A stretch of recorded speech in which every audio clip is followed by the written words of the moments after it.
I walked in on my date naked. I fell for my boss's son. I walked around taking everything in. It was a beautiful house and I couldn't believe I was supposed to stay and take care of it for the next week. I was stunned looking around the kitchen when I heard a noise.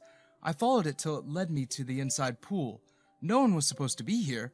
Before walking in there, my nervous hands grabbed the first thing they found and held it up in case I needed to strike someone. Slowly, I walked inside and I found myself watching a man swimming. "Hey!" I screamed. "What are you doing here?" The man stopped and turned to look at me surprised. "Oh, hey!" He greeted me with a smile as if we were friends. I stared at his face, trying to see if I knew him, but I didn't. "Who are you?" I asked, still cautious. He just looked at me with a knowing smile as he walked towards the stairs of the pool. My cheeks flushed as I clumsily covered my face and turned around. He was completely naked. I heard him walking towards me. "Are you crazy? Why are you naked?" "Have you ever heard of skinny dipping?" he asked in an ironic tone. "You should try it. It's great." "Yeah, or maybe I should just call the police on you," I threatened, not amused. He laughed again and walked around till he was in front of me. Thankfully, he now had a towel wrapped around his waist. "I didn't know it was illegal to swim naked in your own pool." "Right. Tell that to the police." I pulled out my phone, ready to call 911. "What's your name?" "Sam," he answered. "Sam Hendrickson." "Hendrickson?" I paled when I heard the last name. He nodded with a big grin on his face. "Not calling the police anymore?" I gulped and slowly put my phone away. "I'm assuming you are one of my dad's minions. Every time my father travels, he leaves someone on babysitting duty." He looked me up and down indiscreetly. "Normally old geezers, though, and you are not that at all." "Babysitting? No, that was impossible. My new boss asked me to take care of his house while he went on a business trip for a few days, not to take care of his so-called son, which was definitely too old to need a babysitter. He looked to be around my age. I quickly excused myself and walked away from Sam until I was outside of the house. There, I dialed Mr. Hendrickson. "Oh, hello, Miguel," he greeted me as soon as he answered. "I'm a little bit busy right now, but tell me, son, is everything all right?" "Yeah, it's just... I've just arrived at the house and I think there's been a misunderstanding because your son is here and he said something about babysitting," I explained, confused, scratching my forehead. "Right, that," he sighed and cleared his throat. "Listen, I just need you to watch over him for a couple of days. I don't like it when he is alone at home." "Sir, I don't think..." "Miguel," he interrupted. "Sam is a good guy. He just tends to be impulsive and he doesn't make the best decisions. You just need to help him stay out of trouble. I entrusted this job to you because you are a responsible and trustworthy young man. I am hoping some of that can rub off on Sam." I sighed, defeated. It didn't look like I had a choice in this. "Okay, I'll do my best, sir." I walked back inside to find Sam sitting on the couch in his underwear, throwing popcorn and trying to catch it with his mouth. The floor was a mess, and I tried not to be annoyed by the cans of beer next to his feet. "Hello, Mr. Babysitter," he stopped and smiled at me. "Okay, first of all, my name is Miguel," I clarified, holding one finger up and then another one. "Second, when I'm here, use clothes, please, and can you stop doing that?" He continued throwing popcorn, probably ignoring me. I reached quickly, catching it in my hand. He looked at me amused. "Impressive." "Were you even listening?" I huffed, annoyed. "You are Miguel, the babysitter, and you hate nudity. Did I miss something?" "Listen, let's just not make things difficult. You behave and I'll stay out of your way. It'll be just for a few days, so let's help each other out." He leaned on the couch, stretching himself. He smiled at me, again looking at me up and down. I didn't appreciate how nervous he made me. "Sure, let's help each other out." 4 days later. After that, I soon realized that Sam and I were not on the same page and my patience was running thin. It was hard every night doing my best to ruin his efforts to throw a party at the house. Whenever a big group of people would show up, I just told them to leave and even threatened to call the police multiple times. Instead of being angry about it, Sam looked amused, like this was a game to him. In the end, I decided to be the bigger person and extend an olive branch. I offered a deal. I wouldn't meddle anymore if he promised that he would only bring just a few of his friends. Surprisingly, he agreed without putting up a fight. That same night, he brought 3 friends, and as promised, I tried to stay out of his way. I safely kept to myself in the guest room I was staying in. That was until I got hungry. When I walked into the kitchen, I found the group in there, drinking and laughing. They looked wasted, but I refrained from saying something, and I quietly made my sandwich. "Come on, Sam, have another shot with me," one of the guys said while hooking his arm around Sam's shoulders. Sam said no multiple times, but he was already pretty drunk, but this tall, muscular guy wasn't having it. He held Sam's jaw to pry it open to force a shot down his throat, and Sam was struggling to set himself free as everyone else was laughing and cheering. "Okay, you guys should leave," I said almost as an order. Everyone stopped, looked at me, and then exchanged glances between them. The guy who was forcing Sam huffed and rolled his eyes. Sam took advantage of the situation and slipped away from his grasp. "Why is your butler telling us what to do?" the friend asked as he crossed his arms in front of his chest, trying his best to look intimidating. Sam stood in front of him when he tried to walk up to me. "I think he is right. You should leave," Sam said, suddenly not sounding as drunk. The guy laughed, but his smile stilled when he saw Sam's serious expression. "Whatever, you are so boring anyway. We only come here for the parties." That's the only thing they said before the group headed out. Sam and I looked at each other for a second in silence. If he was embarrassed, he didn't show it. "Your friends suck," I verbalized my thoughts. Sam chuckled. "I know." I started walking out of the kitchen, sandwich in hand, when Sam spoke again. "Thanks for that, by the way." I glanced at him and smiled before leaving my room. 3 days later. After that night, Sam stopped trying to invite people over, and instead he decided to stick by my side whenever he was at home. At first, it was annoying and I mostly ignored him, but eventually, we started talking more and more. Even I didn't want to accept it. I enjoyed spending time with him. He was chaotic and chatty, but I could tell he was a good guy. He was funny and also quite charming. Tonight was not different when Sam sat down next to me, this time with 2 cans of beer. He wiggled his eyebrows with a sneaky smile on his face. "No way," I said, shaking my head. "Oh, come on," he complained. Sam slid a can towards me. "Today's your last day here. We have to celebrate. It will be just a chill farewell party, just you and me. We are not getting wasted because I know you gotta be up early." I stared at him, ready to reject him, but his big blue puppy eyes made me smile and I finally took the beer. That night, we talked until late at night. This time was different from the rest of our conversations though, which were more like trivial banter. That night, I realized I didn't know a whole lot about him. I didn't know how old he was, but I found out later he was 23, 2 years younger than me. Sam talked to me about his family and how he grew up. He told me about his mom's passing when he was little and how it affected his dad. It was obvious how much he cared about his dad. Sam later explained that they had a complicated relationship, but they were close. It was nice hearing him speak. In the beginning, that was the only thing I was doing, drinking and listening. After all, I've never been good at opening up. But somehow, as the conversation went on, I started also to share things about my past, like how my mom was from South Africa and the struggles that came with growing up biracial, with 2 cultures. Sam made me feel at ease, or maybe it was just the beer. I would also say we were so touchy and close to each other only because we were tipsy, even though we only had 2 beers each. I was having him play with my hair and hold my hand. Before going to bed, Sam mumbled about how much he was going to miss me and hugged me tightly. I pretended my heart didn't beat faster at that and went to sleep. 2 weeks later, Mr. Hendrickson thanked me and praised me for helping him out. And just like that, my life continued as it always did, with me focusing most of my energy at work. Except now, there was a new factor added. Sam came every day to visit the company. After finishing my work in that house, 3 days of peace went by, only to be interrupted by a young blonde man waiting for me at my desk, smiling shamelessly. I was at first pleasantly surprised, but then I was slightly annoyed, especially because Sam made it his personal mission to ask me out or flirt with me whenever he could. He was a charming man, and if I was being honest, I felt attracted to him. But he was the son of my boss. Trying something with him was too reckless, and I hated reckless, so I did my best to kindly reject his advances. After all, I didn't want to hurt his feelings, but he was more than relentless. And what's worse, Mr. Hendrickson was extremely pleased with his son's presence at the office. He even thanked me for being a good influence and for making him feel interested in the company, because apparently he had tried to get Sam more involved for years. I didn't have the heart to tell him that Sam had other intentions coming there. "So, when is your lunch break?" Sam asked as he sat in front of my desk. He was toying around with my pens and paper clips. I didn't bother to look at him. I was too busy, eyes fixed on my laptop screen. "I'm skipping it." "Why?" His voice sounded almost outraged, but then he added with a pout, "I wanted to eat with you." "I want to finish this today," I answered plainly, "and I'm not eating with you, you know that." There was a moment of silence. "Why do you keep doing that?" he inquired. "Working?" I retorted. "Rejecting me, not giving me a chance." His voice was defeated and hurt. It made me stop typing. Especially how well we connected that last night. I cleared my throat. "I don't know what you are talking about."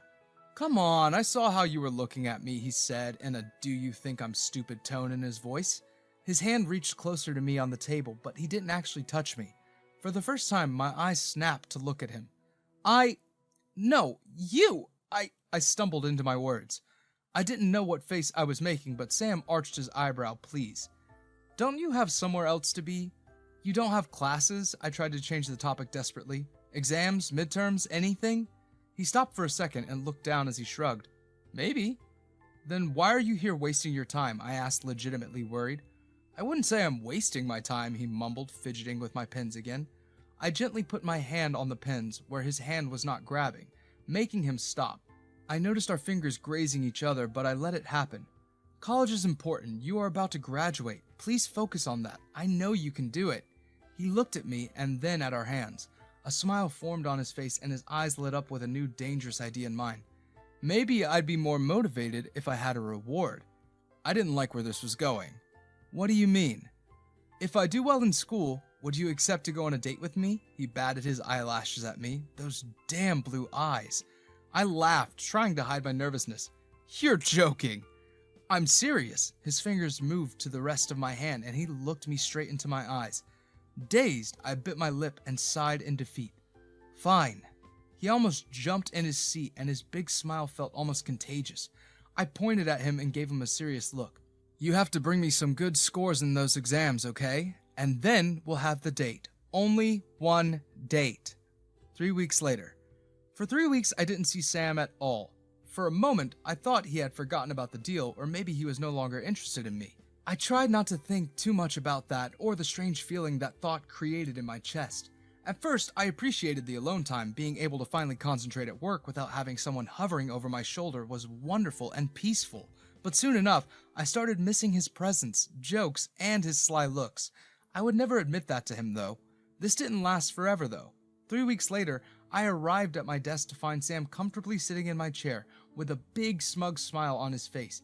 He didn't say anything. He only slapped something on my desk. They were multiple exams and all with A's. I blinked a couple of times as he wiggled his eyebrows. He had done it, and just like that, I was forced to go on a date with the son of my boss.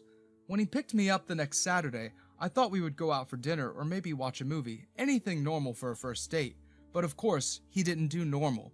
When I asked where we were headed and he answered the word concert, my eyes opened as big as they could.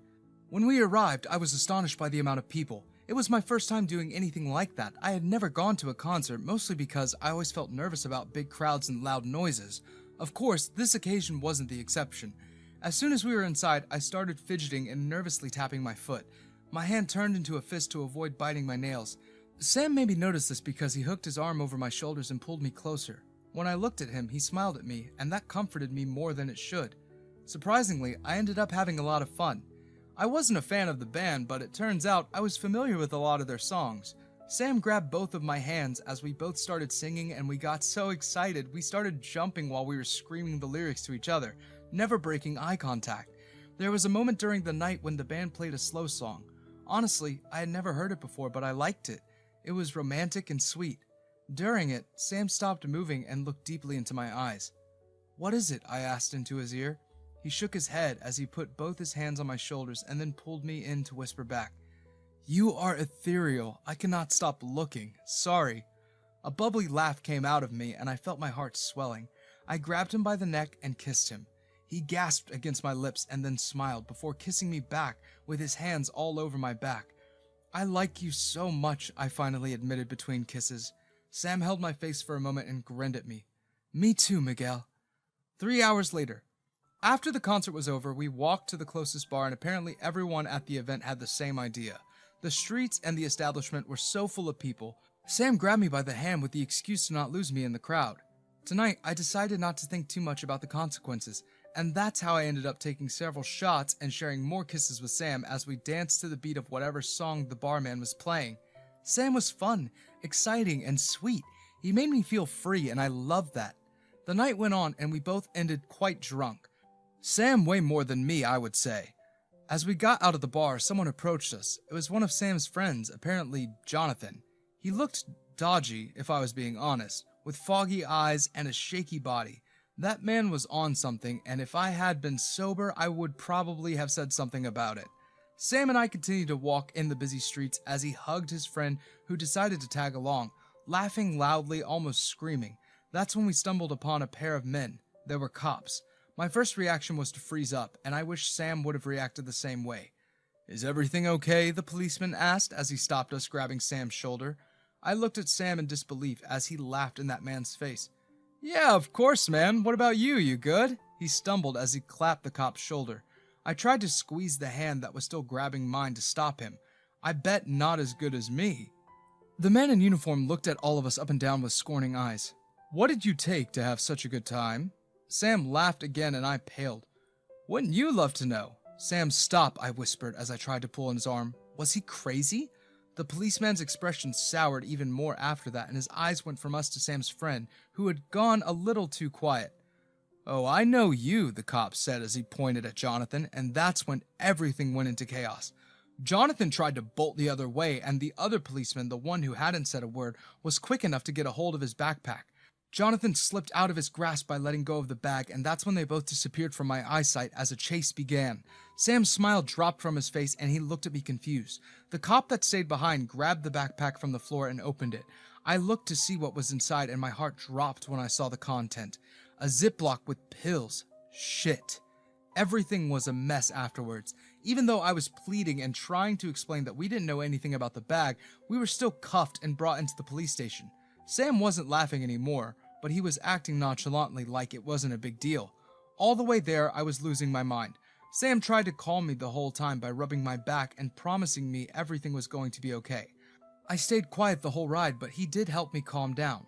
When we arrived, Sam tried to talk to me, but at this point, I had completely shut down. I couldn't even look at him, let alone speak. I barely could nod and mumble at the cops whenever I was addressed. This was the only way for me not to cry like a baby in front of everyone. This wasn't supposed to happen. 20 minutes later, I was nervously fidgeting when the cop told us we could leave without any explanation. I was confused because it looked like we were in a really bad situation and everything pointed to actually getting charged. Sam hugged me in relief. I was so happy, I even pecked his lips, to which Sam responded with a smile. As we walked outside, someone was standing at the entrance. My mouth fell open when I saw my boss leaning against the wall with his hands in his pockets, and everything clicked. We had got out because of Sam's dad and his connections. That felt so wrong, and apparently, Mr. Hendrickson disliked the situation too. He looked more than pissed. "Thank you for saving us, Dad," Sam said. Mr. Hendrickson only huffed as we walked to the car, not before giving me the coldest look. Sam hung his arm on my shoulders, pulled me closer, and kissed the side of my face as he whispered in my ear, "See? Told you everything was going to be fine." I stayed silent. It wasn't fine. Nothing was, and I could see it in my boss's disapproving eyes. A couple of days later. I have been avoiding Sam's calls during the rest of the weekend. I couldn't stop thinking about how my boss was looking at me. He had never seen me with such an expression on his face. I was embarrassed that I had to let this thing with Sam go so far when I knew from the beginning how messy and wrong it was. It was Monday, and I couldn't hide in my bedroom forever, so I got up and headed to work. I was dreading having to face my boss again. Maybe that's why I wasn't expecting to find Sam sitting in the office lobby, almost guarding it. I couldn't do this right now, so I just walked past him hoping he would let me go, but he didn't. "Why are you avoiding me?" Sam asked as he grabbed my arm. "Did I do something?" "You got me arrested," I snapped at him, freeing my arm from his grasp. "But the charges got dropped. Nothing happened." He tried to touch my cheek, but I dodged it. I looked to both sides, trying to see if my boss could be watching. Thankfully, he wasn't. "Hey, listen, it wasn't that big of a deal. You're fine." And that's when suddenly anger built inside of me. "Of course you would think that." Sam's eyebrows pinched for just a second, and he looked at me confused as an awkward laugh left his lips. "What's that supposed to mean?" "Nothing. I'm happy for you," I said sarcastically. If I had a dad who would get me out of any trouble, I also wouldn't give a shit about anything either. I knew that I was out of line and I was acting bitter. The emotions that I had bottled up were now coming to the surface. "What? You are saying it as if he didn't help you too." More than offended, he looked confused. "I don't get what's wrong with that." "He helped me, and that's exactly what's wrong here, okay?" I huffed in desperation. "My boss isn't supposed to bail me out." He looked at me stunned, with those lost puppy dog eyes I like so much. I sighed as I felt the anger leaving my body. Listen, I grabbed him by the shoulder and tried to be gentle this time, pulling him away, looking for more privacy. I can't let anything jeopardize what I have built for myself. My work is my priority. What about me? Sam, I sighed as I shook my head. No, you told me you liked me. Come on, don't do this. We can have something good, you know it, he pleaded, his eyes filled with water. Sam, I can't let myself be part of your reckless behavior anymore. My fingers went to his hair and gently combed his fringe. You are still figuring things out and that's fine, but I'm not there anymore. We are in different stages of our lives. He stayed quiet for a second. So this is it? I nodded at him weakly. I kissed his cheek one last time before leaving, and I only let myself cry for only 5 minutes in the bathroom before walking into the office. A few hours later, even though my boss didn't address the elephant in the room, his petty attitude towards me made it clear that he was more than pissed. The whole day he screamed as he constantly criticized my every move. I tried to quietly put up with it, but soon I realized it was impossible. Can we talk about it? I asked, feeling so uncomfortable. About what? He took a second before glaring at me. He didn't let me answer before continuing. Are you talking about how I had to bail you out because you got my son arrested? Or how I trusted my son with you and you ended up screwing him? Maybe it's about how you hid everything from me. I'm so sorry. I know I made a huge mistake. I should have been honest with you, but the truth is I really care about Sam and I didn't screw him. We just went to only one date and that's it. Nothing else happened and nothing will. I already told him that, I rambled nervously. He shook his head disapprovingly. You know what pisses me off? He came here every day and I truly believe it was because he was interested in his old man's company like an idiot. But he was just chasing you and you didn't say anything. I'm so sorry, I repeated. I sighed defeated. Should I quit? If you are no longer comfortable with my presence here, Are you an idiot? He interrupted me. Of course not. I'm not sure about your quality as a person anymore, but your work is impeccable. Just leave. I need to be alone. I nodded before walking out. 3 months later. Time went by and I thought about Sam quite a lot. As soon as we split up, he consumed my every thought. Things at work were good, or as good as they could be. My boss's harsh attitude toward me dialed down after that conversation, but things were never the same. There was this strange coldness and distance that I had to force myself to get used to. It wasn't ideal, but it was better than the pettiness. One day, as any other day, I walked into the office, coffee in hand. As I stepped in, I couldn't help to stare at someone. I missed Sam, and my mind tended to play games on me. For a second, that's what I thought was happening when I saw someone who looked just like Sam. That person was standing in front of the printer, giving me his back. His hair was the same blonde hair color, but the hairstyle was different. Shorter. Not him. But when the person turned around, I gasped. It was Sam! His eyes lit up and a huge smile appeared on his face when he noticed me. He walked up to me. Miguel! I thought for a second he was going to hug me, but he didn't, and I felt disappointed. Sam! Hi! I hope I didn't sound as awkward as I felt. What are you doing here? Visiting your dad? Not exactly. I graduated, he chuckled. He extended his arms to show me his outfit. He even spun for me. He looked put together, with a classic white button-up and a blue tie. He looked quite handsome. So I started working here, as an apprentice, but still, gotta start somewhere. Really? I couldn't help the big smile forming on my face. Congratulations. Thanks. I decided to take life more seriously. He crossed his arms in front of his chest. Someone pretty much told me I was reckless, stupid, and privileged. It was really eye-opening. Really? Sounds like he is amazing.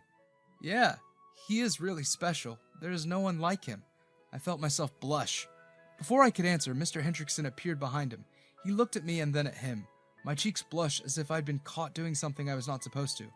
Son, don't you have to take those copies somewhere? He smiled at Sam and chuckled when he clumsily ran through the office. I shifted awkwardly when we were alone. I am so proud of Sam. He really had turned his life around. He looked towards the direction Sam disappeared for a second, and then he peered at me with an arched brow. And whatever pushed this change on him, I'm grateful. At the end of the day, you are a good influence on him, and that is all that matters. That is the only thing he said before clasping my shoulder and walking away. A month later, Sam and I started to hang out, but mostly as friends, or that's what we agreed on. So every single day and lunch break, we would go out to eat together. And after work, we would also spend time together, mostly walking and chatting.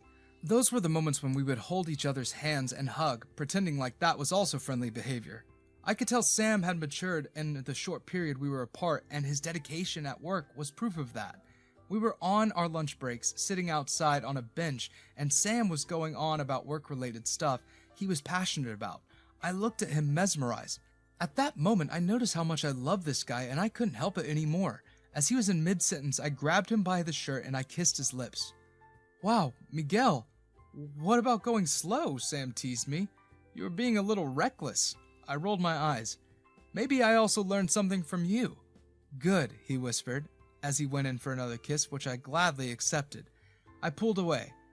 "Okay, let's now stop. I shouldn't be doing this to Mr. Hendrickson. We are barely back on good terms now. I think he secretly still hates me for even talking to you." "Hate you?" Sam looked at me genuinely confused. "Are you kidding me? He thinks highly of you." I laughed as I rolled my eyes. "I'm being serious. He even gave me the 'don't mess it up this time' talk, and not because he was worried about me. I can assure you that." Sam smiled as he grabbed my hand and kissed the back of it gently. "I promise this to you. This time no messing up. I'm serious about this. About you, okay? I swear. I believe you." This time, I did. After that, Sam and I started dating officially. We tried to keep it out of the office most of the time, just to be professional, but not because we wanted to hide it. This time, we were honest from the beginning, and Mr. Hendrickson didn't even bother acting surprised. That same day, we had dinner at his place, and even though it was really awkward and strange at the beginning, somehow my boss kept inviting me over, and that's how it developed into a weekly tradition. He constantly thanked me for being a good influence on his son. Sam eventually got a proper position in the company with his determination and relentlessness. On the other side, I also got promoted. We were so happy, especially because we had so many dreams and plans we wanted to achieve in the future. Get married, buy a house together, maybe even adopt? The end.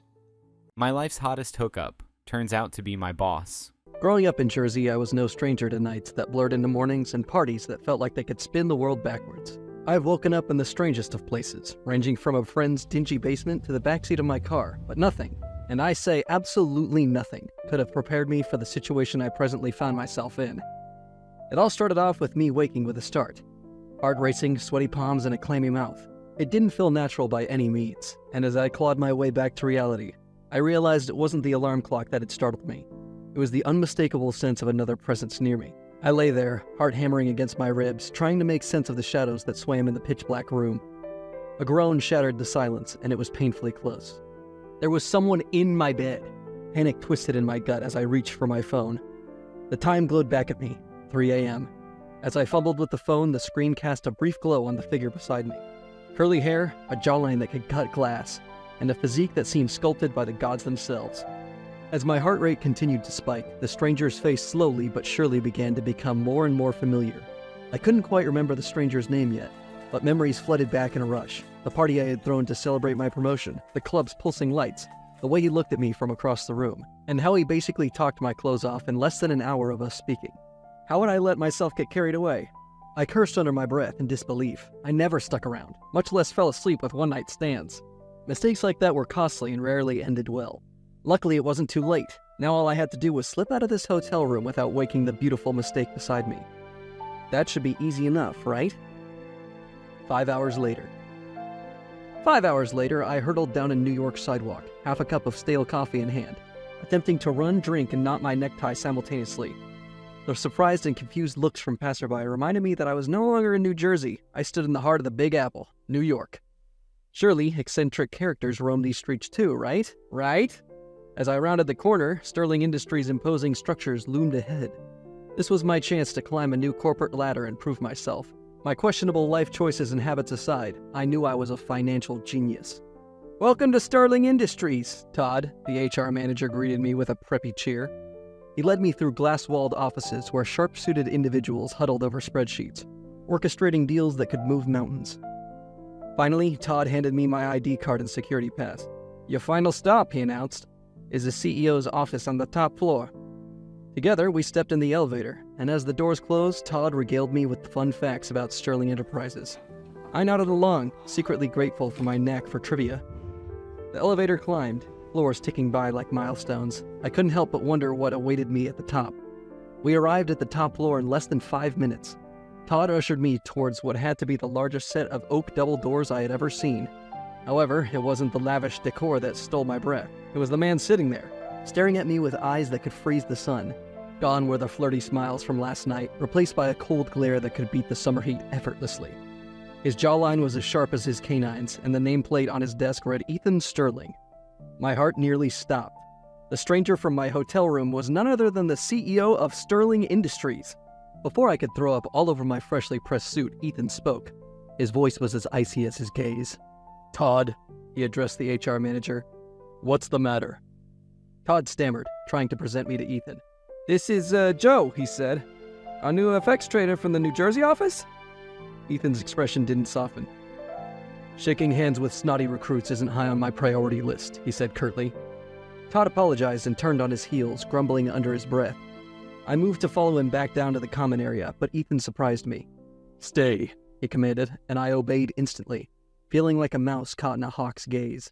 "I might as well get to know the new hire, seeing as you've made it all the way up here." Looking at Ethan was as good as staring down a predator.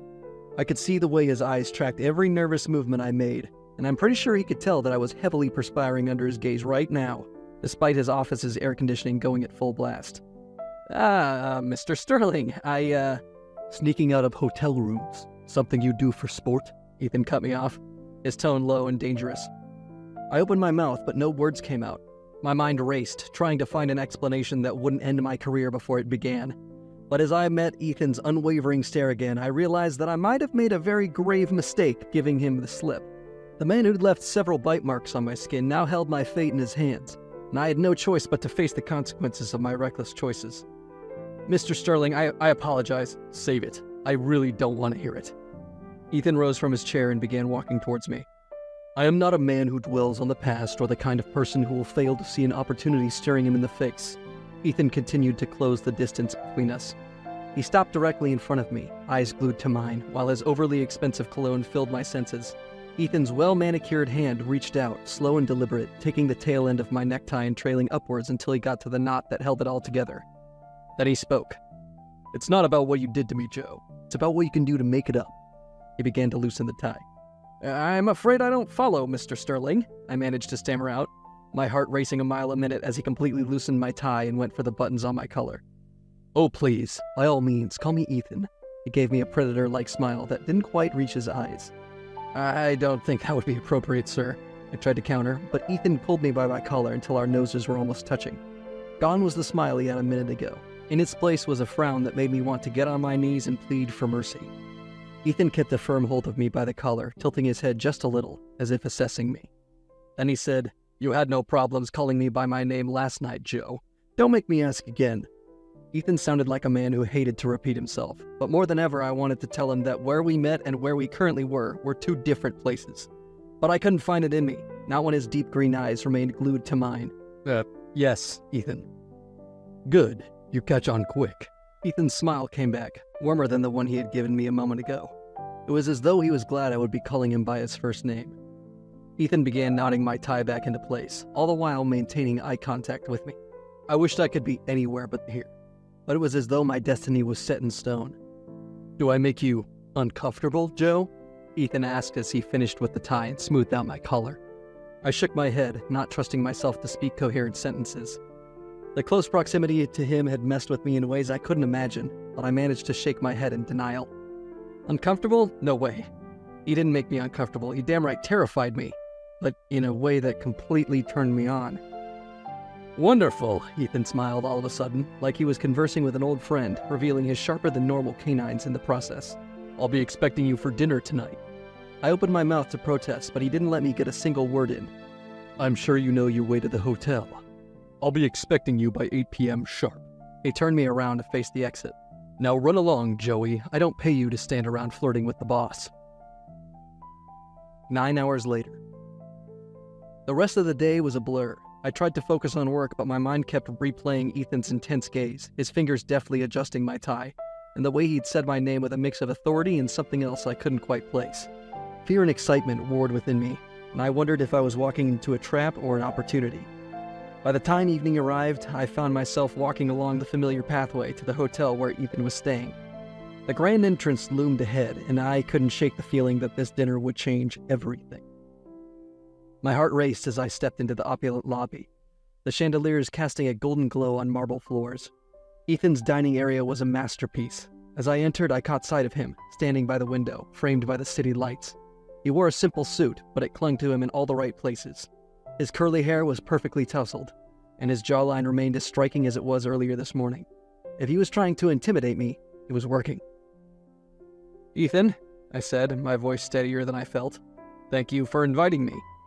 He turned, and his eyes swept over me, assessing. "Joe," he replied, his tone softer now, "you clean up well." I resisted the urge to fidget with my collar. "I try." He gestured to the table, where several courses were laid out. "Sit," he said, pulling out a chair for me. "Wine?" I nodded, and he poured a deep red liquid into our glasses. As we clinked them together, I wondered how many deals had been struck in this very room. Ethan settled across from me, his gaze never leaving mine. "You know," he began, swirling the wine, "I rarely get smitten." I raised an eyebrow. "Smitten?" Yes. He leaned back, the candlelight dancing in his eyes. "It's a rare occurrence, but you..." He trailed off, as he searched for the right words. "You're different." I took a sip of the wine, the taste rich and heady. "Different how?" His smile was wistful. "You snuck out on me this morning. Most people don't dare." I shifted in my seat, suddenly aware of the bite marks hidden by my collar. "I apologize for that." "No need." Ethan's fingers brushed against the rim of his glass. "It intrigued me. You intrigue me." I cleared my throat. "And what do you want from me, Ethan?" His gaze intensified. "I want to know why you left.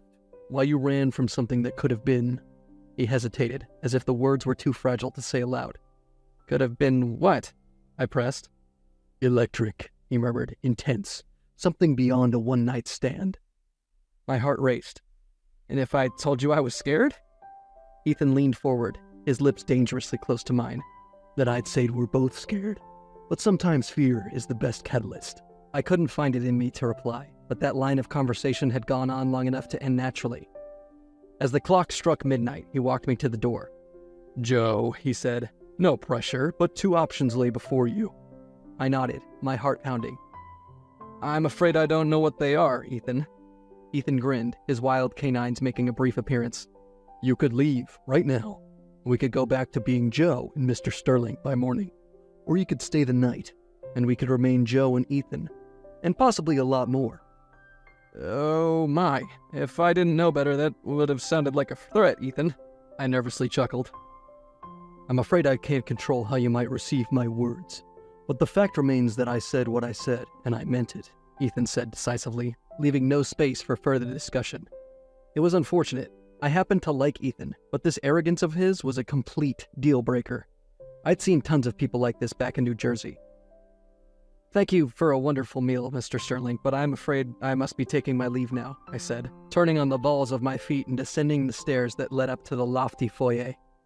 Ethan, to his credit, remained passively quiet, but right before I turned around, I saw the flicker of what could only be described as shock on his icy features. 1 month later. I thought I had Ethan pegged to the ladder. To me, he was the spoiled rich, rotten prince that got whatever he wanted.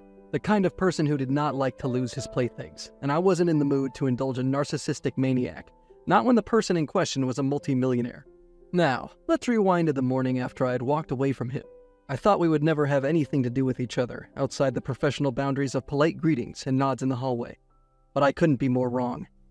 Ethan had somehow gotten the idea of killing me with kindness, although I wasn't sure what his game was at first. That fateful afternoon, the office buzzed with its usual energy. Ethan appeared on our floor suddenly.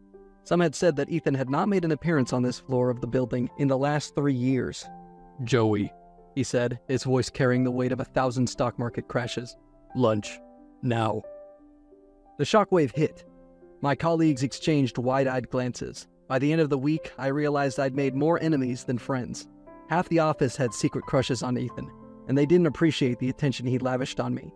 But Ethan's antics didn't stop there. In the following weeks, flowers arrived, gifts followed, expensive watches, rare books, and handwritten notes. I tried to apologize and get him to stop in the first week, but Ethan feigned ignorance while keeping his efforts relentless. Naturally, the pursuit was wearing me out little by little. And then came the elevator incident. One evening, after pulling an all-nighter at the office, I was on my way down sometime around 3 a.m. when I realized that he was inside the elevator that I had called down. The doors, not knowing any better, closed behind me, trapping me alone with him in that metal container. The air crackled with tension as he fixed his predatory gaze on me once again. But that's when it hit me. Ethan was doing this on purpose, to break down my defenses, to wear me out, so I'd come crawling back to him. I had to hold strong. The moment the elevator hit my floor, I was out before the door was fully opened. Meanwhile, Ethan's piercing gaze never relented. Today, I had been summoned up to HR, 2 floors below Ethan's. Todd welcomed me with his trademark smile. He gestured toward the plush leather chair, and I sank into it, wondering what this was about. "Joey," Todd said, "why don't we just cut to the chase? The room is about Mr. Sterling and you. Any truth to him?" I denied it, of course, but Todd leaned in closer. He assured me that if anything did happen, if the gossip turned into reality, I could count on him for protection. I raised an eyebrow. Protection from what? Todd's eyes bore into mine. "Some people on the board have knives out for Mr. Sterling. If they found out about you two, they wouldn't hesitate to twist those blades. And you, my friend, would be collateral damage." I thanked him. Then I stood, ready to escape this web of speculations. But Todd had one more bombshell. "Mr. Sterling wants you to know," he said, leaning back against the desk, "that you and I will be accompanying him on his trip this weekend." I blanked. "Me? Are you sure you've got the right guy?"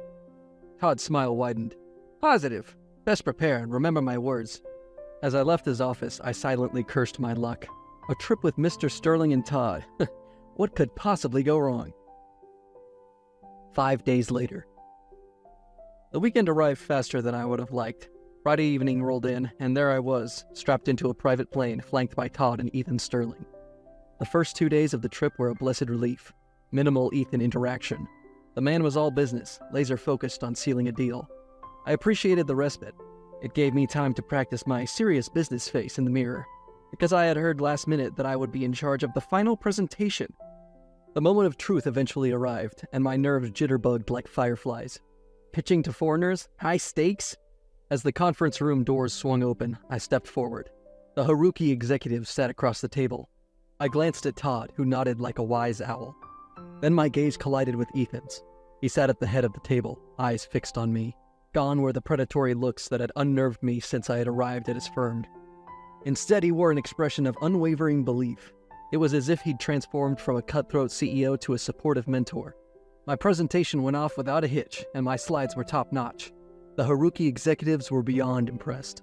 When I finished, applause erupted all across the room while my heart continued to race in my chest. I stole a glance at Ethan. He was clapping too. The following night, the Haruki firm threw a lavish party. But those traditional parties weren't exactly my type. So I escaped to the hotel balcony, gazing at Tokyo's skyline when Ethan's voice shattered my zen. "Impressive presentation, Joey." My eyes snapped open. There he stood, tailored suit, intense gaze. The man had a knack for appearing out of thin air. "Thank you," I replied. "Couldn't have done it without your support." Ethan stepped closer. "You're more capable than you realize, Joey. Don't doubt yourself." My heart raced. "Why are you being so kind?" Ethan finished the sentence. "Because sometimes kindness is the most effective weapon. It disarms people, breaks down walls. And in our world, where we always have to look over our shoulders, a little kindness can be revolutionary." He extended his hand. "Come back to the party. Celebrate. You've earned it." "Nah, it's just not my scene," I said, waving him off. "That's fair. But how about my room, then?" Ethan inquired, and my belly did flips. "Tempting, but I'll have to pass. Sorry." I stretched out my hands and Ethan helped me up. And once I was back on my feet, he didn't let go. He pulled me in closer till our lips were a hair's breadth away from touching. "Joey, can I kiss you? I've been dying to."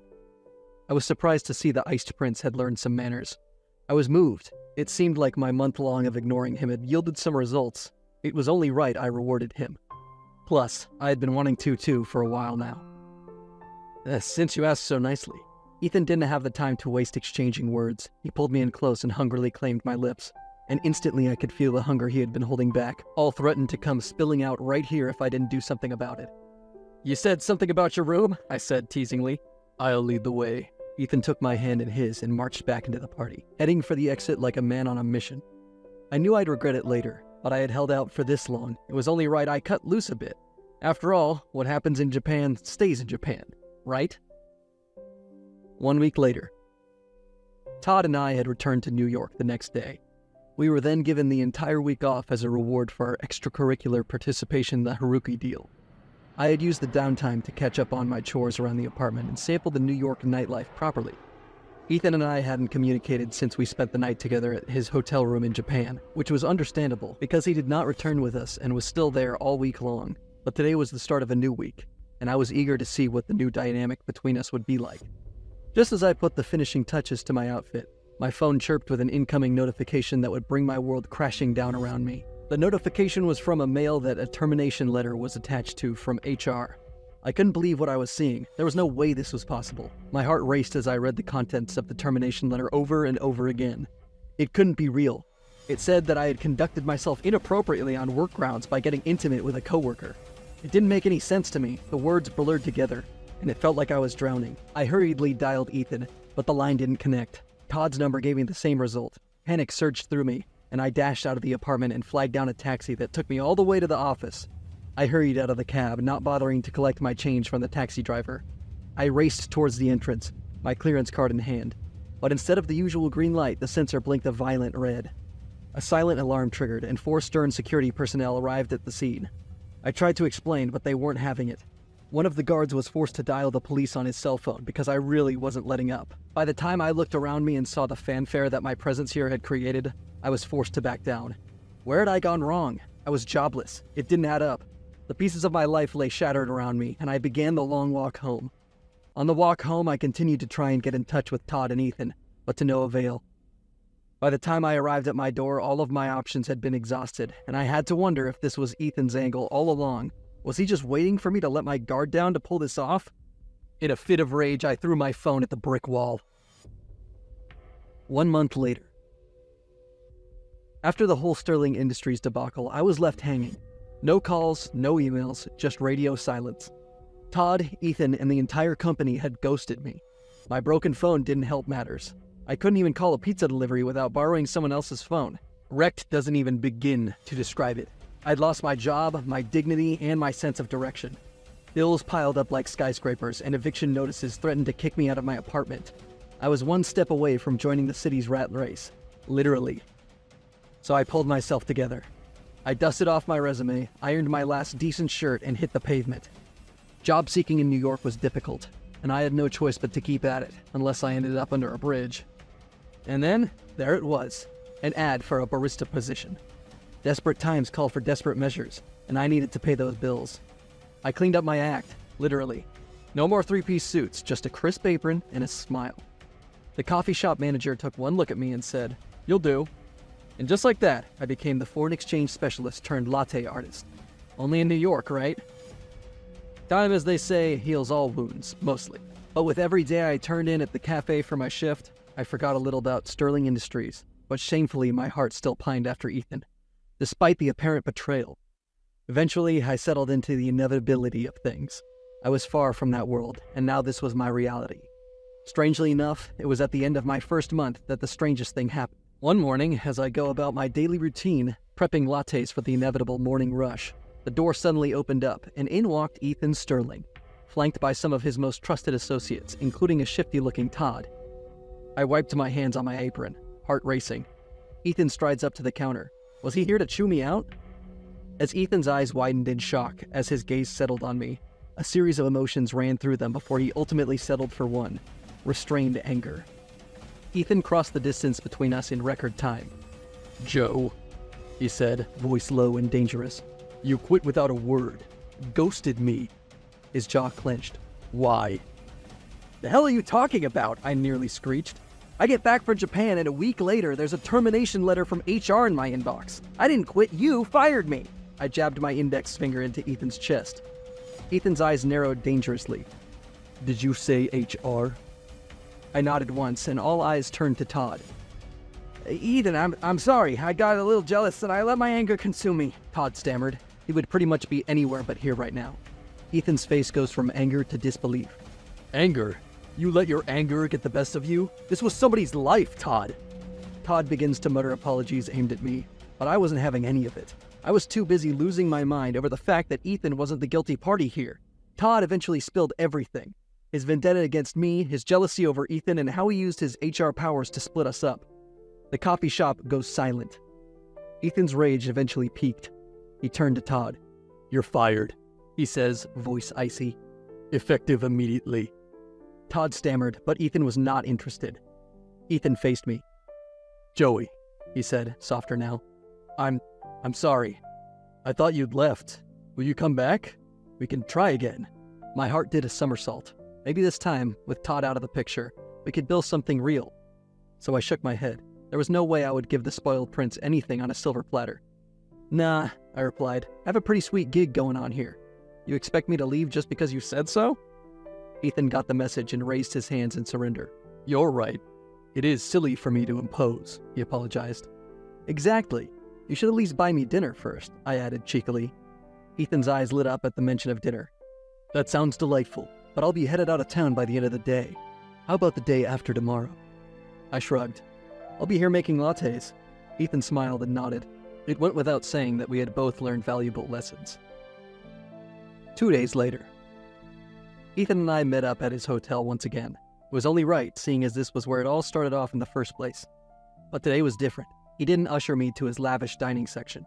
Nor was I met with the plethora of food that looked like it was straight out of a movie scene. Today, Ethan had planned on a simple steak dinner at his hotel balcony. Cute and modest. Two things one would not usually associate with the ice-cold businessman.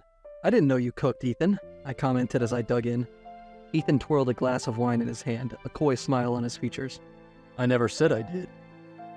"Well, the steak has your name written all over it," I shot back as I feigned a dislike for the meal. The change in his expression was subtle, but I knew him well enough to pick up on it. "The steak's not good?"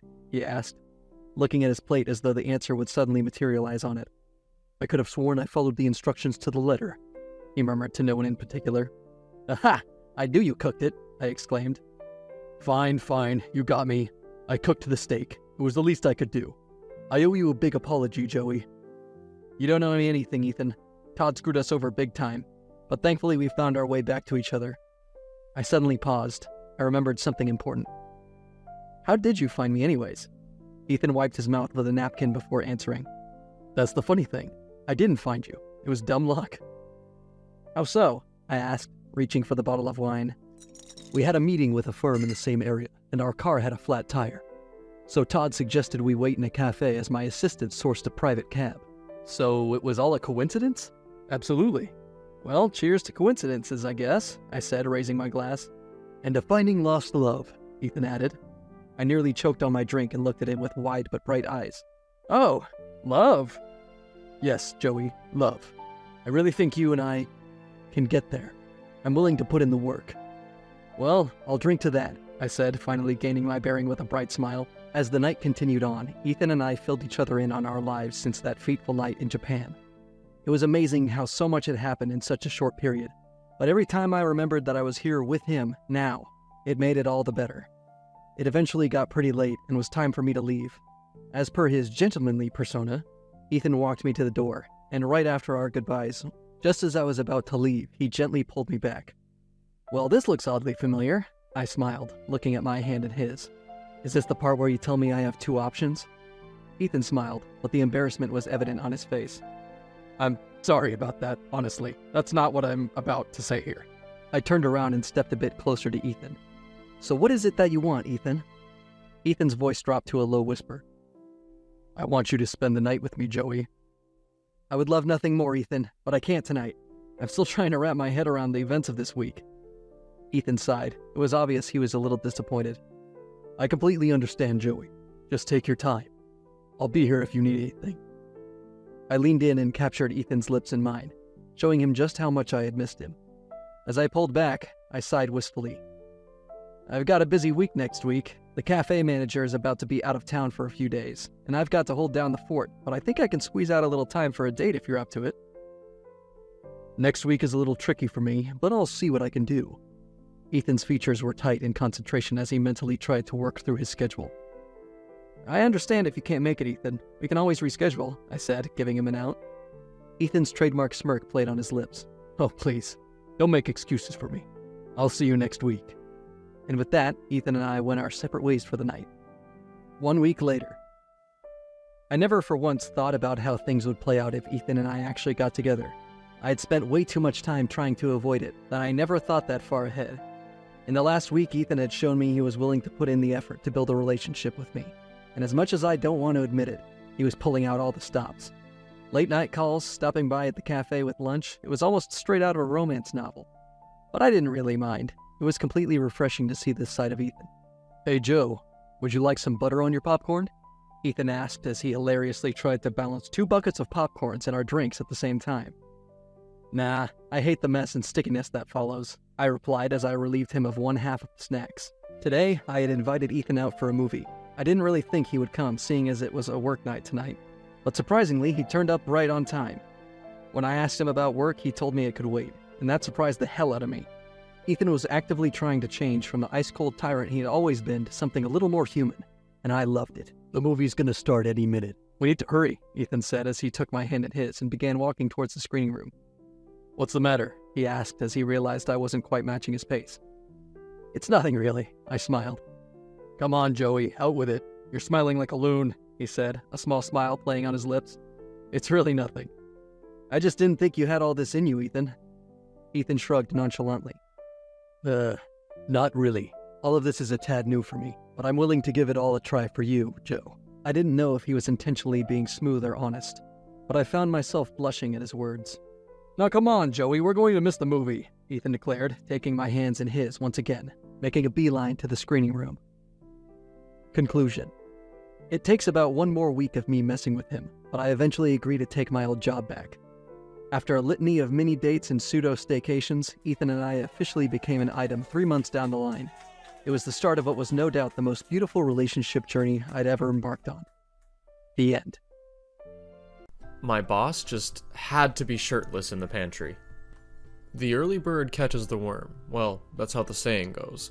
I was brought up to believe that that's how people should act when it comes to their jobs. Now, of course, this mostly applied to those who weren't born with silver spoons in their mouths. That's how I found myself heading toward the office pantry at 7 in the morning. I needed my daily dose of caffeine, and I was well aware that this company provided free drinks in the pantry, so it was still a few minutes before people would start their shifts. Of course, I was wrong to assume that no one else would be there. My jaw dropped at the sight before me. "Oh, I didn't know employees were already arriving," the handsome man said. It didn't help my poor soul that he was now facing me. "Sorry about this, my hand slipped and, yeah, I spilled coffee on my shirt." He points to a shirt hanging on the back of a chair. "This was supposed to be a quick trip to the pantry. I hope this hasn't traumatized you or anything." I chuckled at his remark. Not only was this man the definition of hot, but also funny. "It's alright, do you need anything from the first aid?" I tried my best not to stare for too long. In a lame attempt to do so, I loosened my tie a bit. The man crumpled the tissue and tossed it into the bin. He walked toward me, his eyes burning holes into my soul. Realizing I was staring, my eyes landed on the tile floors. Since when did office floors look this attractive? Definitely now. There were crumbs of unknown objects near my shoe. The man's shoes are now in my peripheral. He stops just a few short steps in front of me. I look up and watch as he reaches for his shirt, flings it to his shoulder, and reaches for my ID. "Oh, my intuition was right. You're one of the newly hired employees. I hope you enjoy your time here at Wraith." He extended a hand and I shook it. His palms were warm, a complete contrast to my cold ones. "By the way, just call me Archer. I'm not too fond of being called my position or last name, none of that stuff. Have a nice day, Mr. Hawes." My eyes practically fell out of their sockets. So this was Archer Wraith, son of Richard Wraith, aka the owner of Wraith Group of Companies. The orientation had only shown the father's face and not the son. I can see why they did that. If people knew how handsome Archer was, who knows how many men and women would line up just to be hired. Archer passed me, and I had to admit, for a man blessed with dashing looks, his smell matched his aesthetic. He smelled expensive. I didn't even have time to notice that he was now dressed up in his suit. Well, I thought to myself as I headed back to the cubicle, this was a great way to start the day. The rest of the day, however, was pretty uneventful. Papers and emails soon flooded my computer and desk. Office jargons were exchanged, and some I just couldn't understand. Just as I was about to end the day, a notification popped up on the corner of my screen. I opened the pop-up and almost fell out of my chair. Was I in trouble already? I didn't report him for inappropriate behavior. If anything, I should be reported as well. Giving someone a free pass to roam around the pantry shirtless should be against company rules. I gathered my guts and stood up. The walk to the pantry would surely be longer than usual. The AC was blasting, and my palms were sweaty. Wiping them on my pants, I sent a silent prayer that things would go well. To my surprise, no one else was in the area.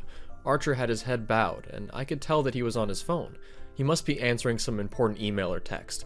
A quick scan of the room, and my eyes drifted to the small object on the center of the table. I cleared my throat to signify my arrival.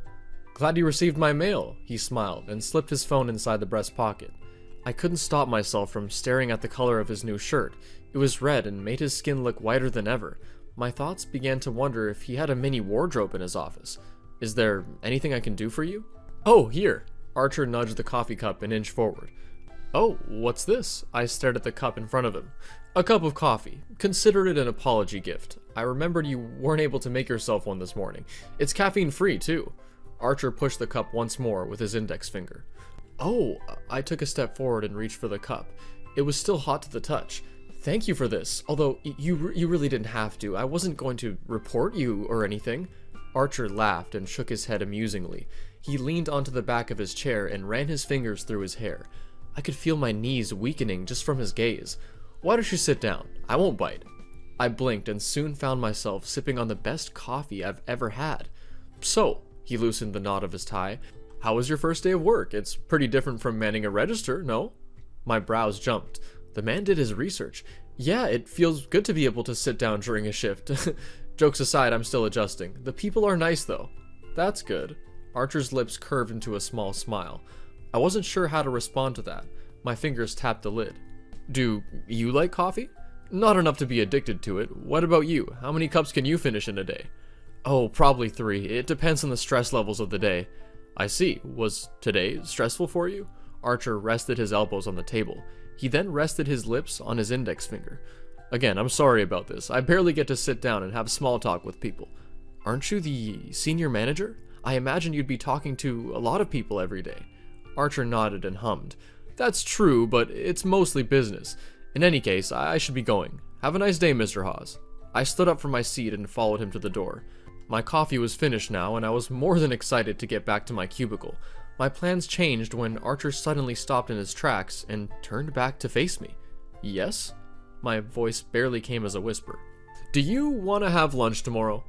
I choked on my saliva and punched my chest just to breathe. Did I hear that right? The coffee must have been spiked for him to think I'd accept his offer. "I beg your pardon?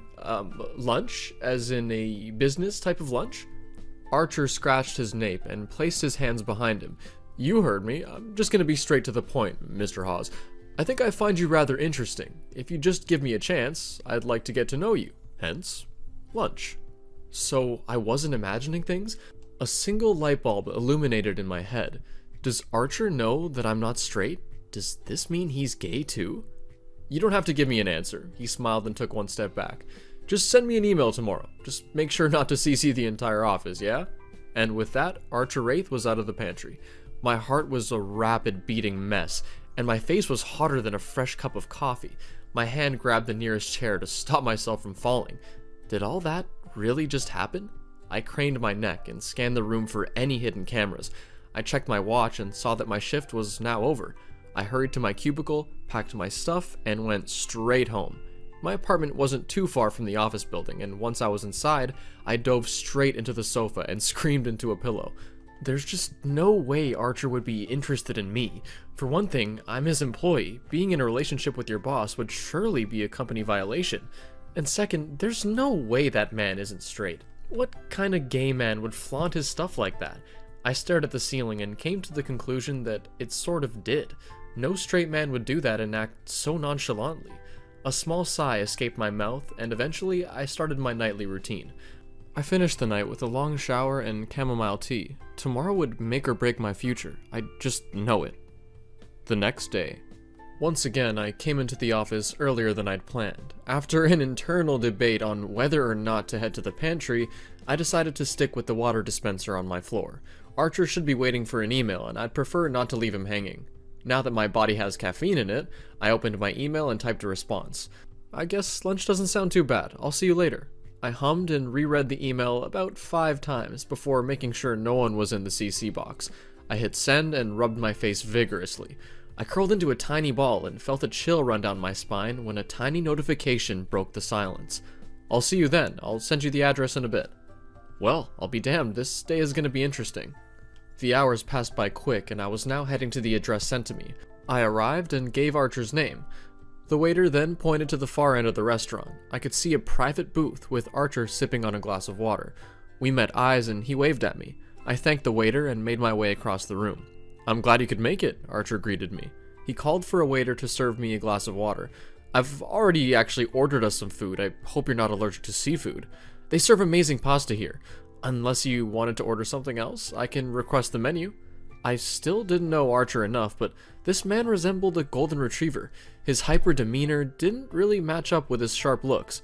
I responded by telling him there was no need and I wasn't allergic to anything. "How was work?" he asked. "It was fine. Not too many emails today. And what about you? Did you have clients left and right?" Archer laughed. The reverb of his voice made my stomach butterflies flutter around. "Is that how you view my position? While you're not wrong, I wouldn't necessarily say that my schedule is full." "I see. I'm making you uncomfortable, aren't I?" My brows suddenly jumped. "What? Of course not. I'm just not used to being invited to lunch out with my employer. Are you sure this is okay? We can invite your secretary if you want. I'm not picky at all." "Lance," Archer saying my name made me shut my mouth. Hearing it come from him made my name sound almost sinful. "I told you, remember? I find you interesting. Something in me says that getting to know you would be a great thing." I squinted my eyes and studied his expression. There was no hint of sarcasm or deceit. "Are you gay?" Archer's eyes widened. He lowered his head, and I could see his cheeks turning a shade of red. "What if I am? Are you not? I saw you checking me out yesterday. I'm just taking advantage of the awkward scenario." I couldn't counter his statement. In some way, I was checking him out. If I wasn't, I had every right to leave the pantry and mind my own business, but I didn't. I stayed and salivated over a person with a higher status. "You're not wrong. So what exactly do you want to do?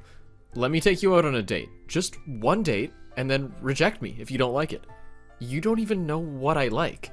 I raised a brow and folded my arms over my chest. "Are you forgetting you typed your hobbies in your resume? I could come up with a list of things you'd enjoy right now." I rolled my eyes, but couldn't stop myself from giggling at his silly remark. "That's cheating, Mr. Wraith." "I told you," he leaned closer to me. "Call me Archer." Our food arrived and the smell was heavenly. We both dug in and finished it within about 10 minutes. I had to mentally thank the waiter for saving my ass. Archer knew how to tease me, that much was evident. This newfound attention felt nice as well. Perhaps agreeing to go on a date with him isn't too bad. "You know what?" I reached for my glass and took a sip of the complimentary champagne. "I think I'll take you up on that offer. A date with you doesn't sound half bad." "Oh, I can guarantee you'll be asking for more afterward. How soon can we go?" Archer reached for his phone and began typing. I waited for a few minutes before looking at me again. "We can go this Saturday. I'll pick you up at 6. Make sure to wear something nice." I wasn't sure where this would go, but I'd be lying if I said this didn't make me feel excited. 3 days later. I woke up extra early. Today was the day I'd be meeting with Archer for our date. I don't know what made me do it, but I found myself purchasing a new set of clothing just for our outing. Archer really didn't seem like the type to judge people's attires, but, never hurt, just to be sure. Right on time, Archer's name appeared across my screen. I answered the phone, and he went on and said that he was waiting just across the street. After one last look in the mirror, I exited my apartment and went down to meet him.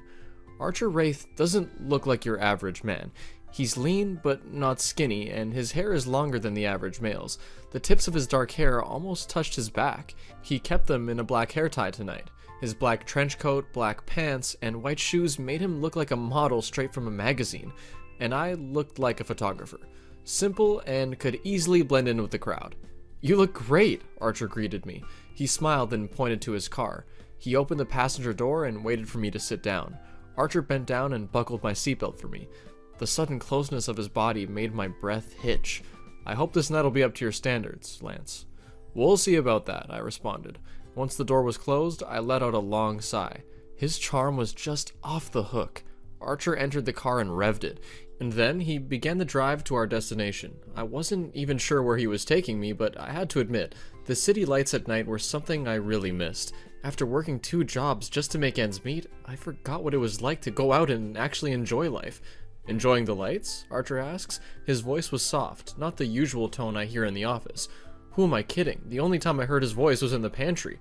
I didn't plan too much, but I have a feeling you'll be enjoying it.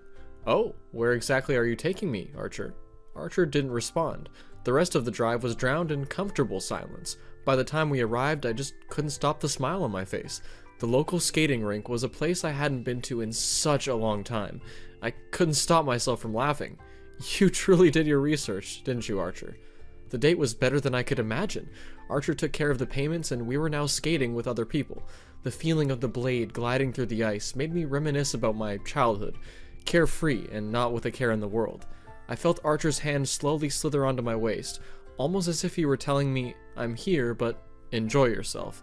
When the hour was up, Archer drove us to the nearest diner, a small burger joint that served great burgers and beer. He got us a private seat and ordered food. "So, how was it?" Archer asked. He sipped on his beverage. The dark violet liquid made me wonder what his favorite wine is. "I have to admit, Archer," I raised my palms, "you did a great job tonight. I really enjoyed myself." "Does this mean I can get another date out of you?" He raised a brow and smirked. Archer also had a mischievous side. Dare I say it was attractive. "But what about work? If people saw us hanging out, they might think you're playing favorites. I wouldn't want to lose this job. It's risky enough we're at a crowded bar, you know?" "Oh, I'm well aware, but I'm willing to risk it. There's no need to let the office know anyway. It's our business and no one else's. Of course, I really won't be forcing you at all. If you choose to reject me now, then go ahead." I stared at my drink and then at his. "The alcohol seems to be making you more confident." Archer's eyes widened. He raised his glass and offered to let me sip.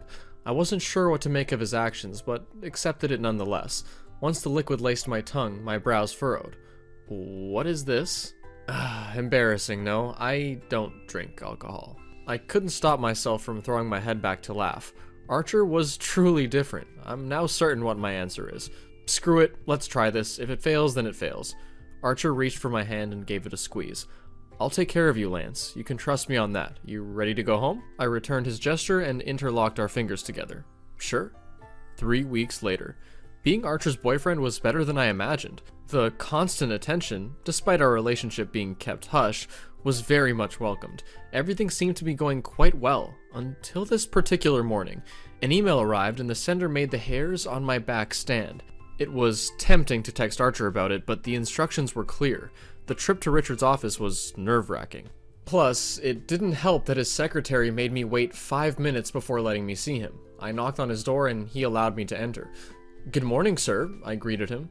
"Lance Hawes, sit down. I'm sure you know why you're here." He tore his eyes away from the newspaper he was reading. He stood up from his seat and gestured for me to sit on the sofa. I did as told and he sat across from me. "Lance, how's life been treating you? I recall you telling the interviewer that you aren't well off." I wasn't sure where this was going. I don't recall telling the interviewer any information about my current status. Richard's stare made me feel small and insignificant. The office walls seemed to crush me. Life's been going great. It could all be temporary, but I feel like I'm living again." Richard reached for a brown envelope and slammed it on the coffee table. He waved his hand and waited for me to grab it. I then took the contents out of it and stared at him with a dozen questions in mind. "This is what happens when you play with fire, Lance. I know my son isn't interested in women, and I'm sure you can tell as well. And I'd much prefer it if you'd step away from him and take back whatever threat you told him." "I never gave him any threats. Why would I coerce my employer?" I gripped on the paper enough for it to be crumpled along the edges. "Because you saw a fragile man and offered him a relationship. I'm confident that you blackmailed him into it. My son's been slacking off these days. Barely any new clients have called for meetings. He looks occupied every single day. It's a nuisance. This could only mean one thing. You plan to ruin his image. His name, the Wraith name." The doors suddenly banged open and Archer entered the office, his chest rapidly rising and falling. It was evident that he'd been running. "Dad, what the heck do you think you're doing?" He marched towards us and yanked the papers away from me. His eyes scanned the contents. "Lance, get up, we're leaving." Before I could react, Archer grabbed my wrist and dragged me out of the room. We marched through the office. Countless eyes stared at us as the office began to whisper. When we were out of the building, I yanked my arm back. Archer turned around and stared at me. His face was wondering why I'd acted in such a way. "Lance, don't mind my dad. He's old and he's way up his own arse," Archer assured me. I could tell from the way he breathlessly said his sentence that he wasn't feeling calm about the entirety of the situation. "Archer, your dad slammed a lawsuit to my face. Are you aware of how serious that problem is?"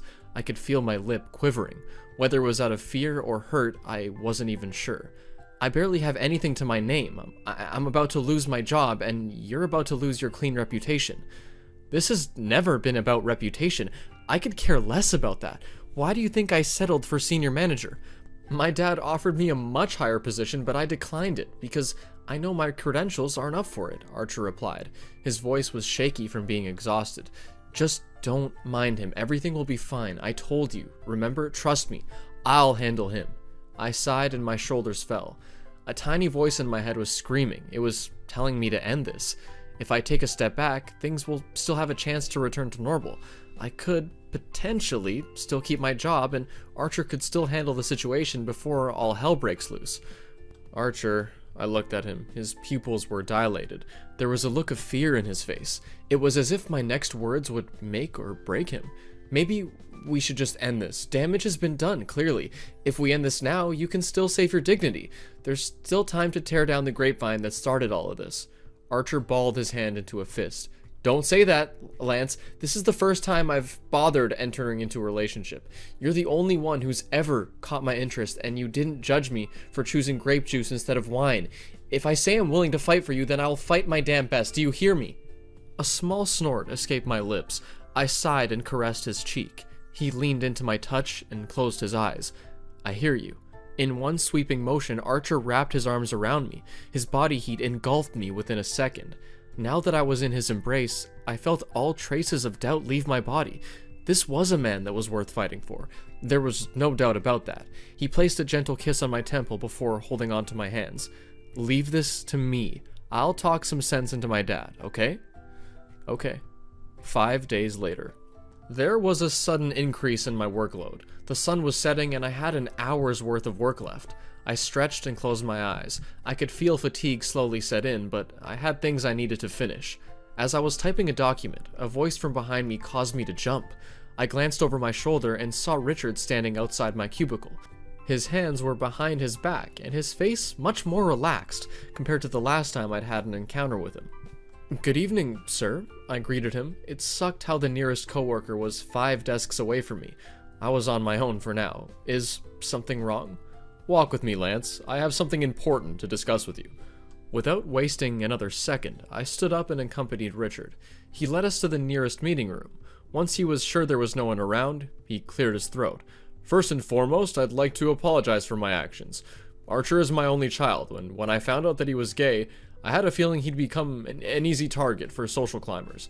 I heard the rumor that the two of you were seeing each other, and I knew I had to get involved to see whether or not your feelings are true."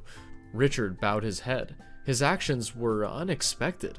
"I talked to Archer, and he said that you were serious about your relationship with him." My heart swelled at his statement. All I could do was speak the truth. Archer and I may have started in the most unconventional way, but I can guarantee that I do not intend to play with his feelings.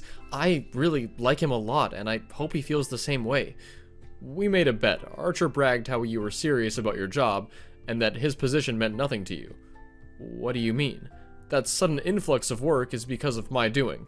I wanted to see how well you'd function with your schedule being jam-packed. You'd make a great secretary, if I were also being honest. Clerical work suits you." Richard gave me an approving nod.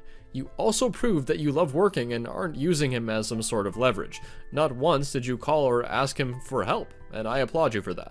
I wasn't even sure how to respond to that kind of praise. Either way, I thanked him for his words. "Archer's in his office. Take the night off. You can continue the tasks tomorrow. Archer has no idea I told you all this, by the way." He then patted me on my back and said the words that I knew were coming my way. "He's a really nice guy, my son, and I'm sure you'll only bring out the best in him." Richard then left me alone. His figure soon disappeared from my sight. Now that I was alone in the hallway, I darted to Archer's office. Luckily, his secretary had gone home and his office door was wide open. I knocked before entering. Archer was leaning on the edge of his desk. His hands were tucked into the pockets of his pants. One leg was crossed over the other. He looked as if he were posing for the camera. Typical Archer. "Done with work?" he asked. His cheeks were dusted with shades of pink. "Your dad and I had a talk, you know." He began to walk towards me, one slow step at a time. There was an all-knowing smile etched on his lips. And what did he say? I told him everything that happened. Archer would nod and hum. He listened intently before commenting. He missed out on one thing. What's that? He forgot to mention that the lawsuit was fake. Dad asked his lawyer chum to create those documents. There was never anything filed, so you don't have to worry about anything now. I felt a heavy weight being lifted off my shoulders. I ran my fingers through my hair and chuckled. "What exactly did you tell him, Archer?" Archer broke eye contact and stared at the ceiling. He pouted and crossed his arms over his chest. "That's not important. What's important is that I can finally call you mine without being scared that he'd overhear us. So what do we do now?" "I was thinking something along the lines of a celebratory dinner. Would you like that?" "Only if you drink a glass of wine with me," I teased. Archer laughed. "Anything for you, Lance." 5 months later. Time went on and Archer and I came even closer. I couldn't say that it was exactly a smooth sail, but in the last few months, things changed for us a lot. And even though it was too early to say anything for sure, I could still admit things were going well between us. "Thank you for calling, Wraith. Have a nice day." I put the phone down and rubbed my temples. Time has passed since Archer and I became official. Despite the entire building knowing our relationship, we make sure that we keep the employee-boss relationship during work hours. I've made a few friends now and things are going smoothly. It's now the end of the weekday and my shift is over, so I'm heading to the pantry where Archer promised me he'd brought some snacks for us to munch on. "Shame," I said as I sat next to him. He had purchased a box of cookies and 2 frappuccinos. "I was expecting you to be topless again." Archer rolled his eyes. "I knew it! You were checking me out that time." "Well, either way, I'm glad you did. It gave me the sign to pursue you." "I was not checking you out." I pinched his waist. This was our new normal now. Playful banter at the end of a tiring day. At least I don't go spilling coffee on myself. "You should thank the coffee. If it weren't for that, I wouldn't have known you were on the same spectrum as me." "Whatever makes you sleep at night." Archer suddenly pursed his lips. His eyes started to shift from one point to another. "I've been meaning to ask you something." "What is it? Move in with me?" "My apartment is lonely when you're not around. We don't even have to sleep in the same bed, even though we've already done it a few times, but you get the picture." "You want me to live with you?" I had to make sure I'd heard right. "Yes, live with me, Lance." I smiled at Archer. Knowing it was just the two of us, I was confident enough to hold his hand. "I'd love to." And while we're still relishing the honeymoon stages of our relationship, I can confidently say that this is something I will cherish for the rest of my life. We started living together just shortly after that, and honestly, it went well. Archer's dad even visited us a couple times, but mostly to check up on his son. In the meantime, he allowed us a few breaks in between, so that we could actually enjoy living with each other. In the next 2 months, we made several changes to his place to suit both of our needs and ideas, and for the most part, it actually went well, and I hope it will for the longest time. The end. I'm stuck in a love hotel with my crush. Rich men can be such funny creatures sometimes. Though, I guess sometimes I'm not much better. I'm Mark, and at that point, I'd been working as a personal assistant for 6 months for the CEO of a well-known electronics company. He was called Brian Michels. In all honesty, I wasn't even sure how I'd gotten that job. I hadn't been fresh out of college or anything, but I had been, in my opinion, pretty underqualified. What would a brilliant man like Brian freaking Michels need someone like me for? Took only a week of working for him to get it. Every genius has their quirks, and Mr. Michels was being terribly forgetful. He was a no-nonsense go-getter, yes. So stiff and serious that it made me want to laugh sometimes. But this man would forget his own head if it wasn't attached to his shoulders. It was no wonder he needed a personal assistant so desperately after his last one quit. I couldn't remember how many times he would have forgotten a crucial meeting without me. Well, I digress. He had so many ideas it made him scatterbrained, and while it could be frustrating, it kept me in a well-paying job. And it was endearing? Yes, I would admit. I was one of the many people who fawned over him. But I only did it occasionally, and really, can you blame me? He was very handsome, and I was very gay. Who wouldn't want a rich, attractive, and industrious man? No one, that's who, and anyone who said they wouldn't was probably lying. Anyway, as attracted as I was to him, I could only ever pursue him in my dreams. I knew he liked men, he'd had a few boyfriends, but he had shown very little interest in romance and seemed to dedicate himself fully to his work. He was so serious all the time, always thinking of the next expansion or the next product they could put in the market. Of course, a man like that wasn't going to be thinking of love. Or so I thought. Looking back, there were probably a few instances of Brian or Mr. Michelle's, as I mostly called him then, showing his interest in me. Or, well, trying to. One afternoon, I was filing my nails in my own little part of the office when he turned his chair to stare at me with no warning, for seemingly no reason. And then he asked, "Have you taken time off since you started work here?" This was a bit startling because I'd only been working there for 3 months at that point, you see. I assumed it took a bit longer before you started asking for time off. So I answered honestly, "No, sir, I haven't. Not much need to." "All right," he said, and he turned back to his work. Another 5 minutes passed before he turned back to me again and added, "The holidays are getting closer, though." It was the middle of October. Hardly time for the holidays, unless he was talking about Halloween, which I hadn't celebrated since I was a teenager. I frowned a bit. "Are they, sir?" I asked. "Well," he paused. "I suppose so. I don't really celebrate a lot of them." I smiled a little at that. Of course you don't, I thought. And then I frowned slightly as I tried to understand where this sudden line of questioning was coming from. Was he trying to get me out of the office or something? "Well, let me know when you want to take time off for whatever you may celebrate," he added, before turning back to his work. 2 months later, when I expressed that I would like to spend Christmas and New Year's Day with my family, he gave me 3 weeks off without hesitation. Now, in hindsight, I could recognize that he was probably just trying to let me know that I wouldn't have to worry about asking for time off when I deemed it necessary. But I really was worried that he was trying to get rid of me for a bit. I spent the next several weeks wondering whether I was accidentally annoying him or something. There were several moments like this, moments that were probably him trying to show care for me that ended coming across as very confusing, or just the complete opposite. I still couldn't help my attraction to him, but it made me rather intimidated by him as well. I never considered that this man, raised in an extremely wealthy but strict family, would have a little trouble expressing his emotions. It felt like I was walking on eggshells sometimes. And then, one day, he suddenly asked me if I had a passport. "A passport?" I repeated in a clueless tone, even though I could already feel my hopes soaring. "I do, sir.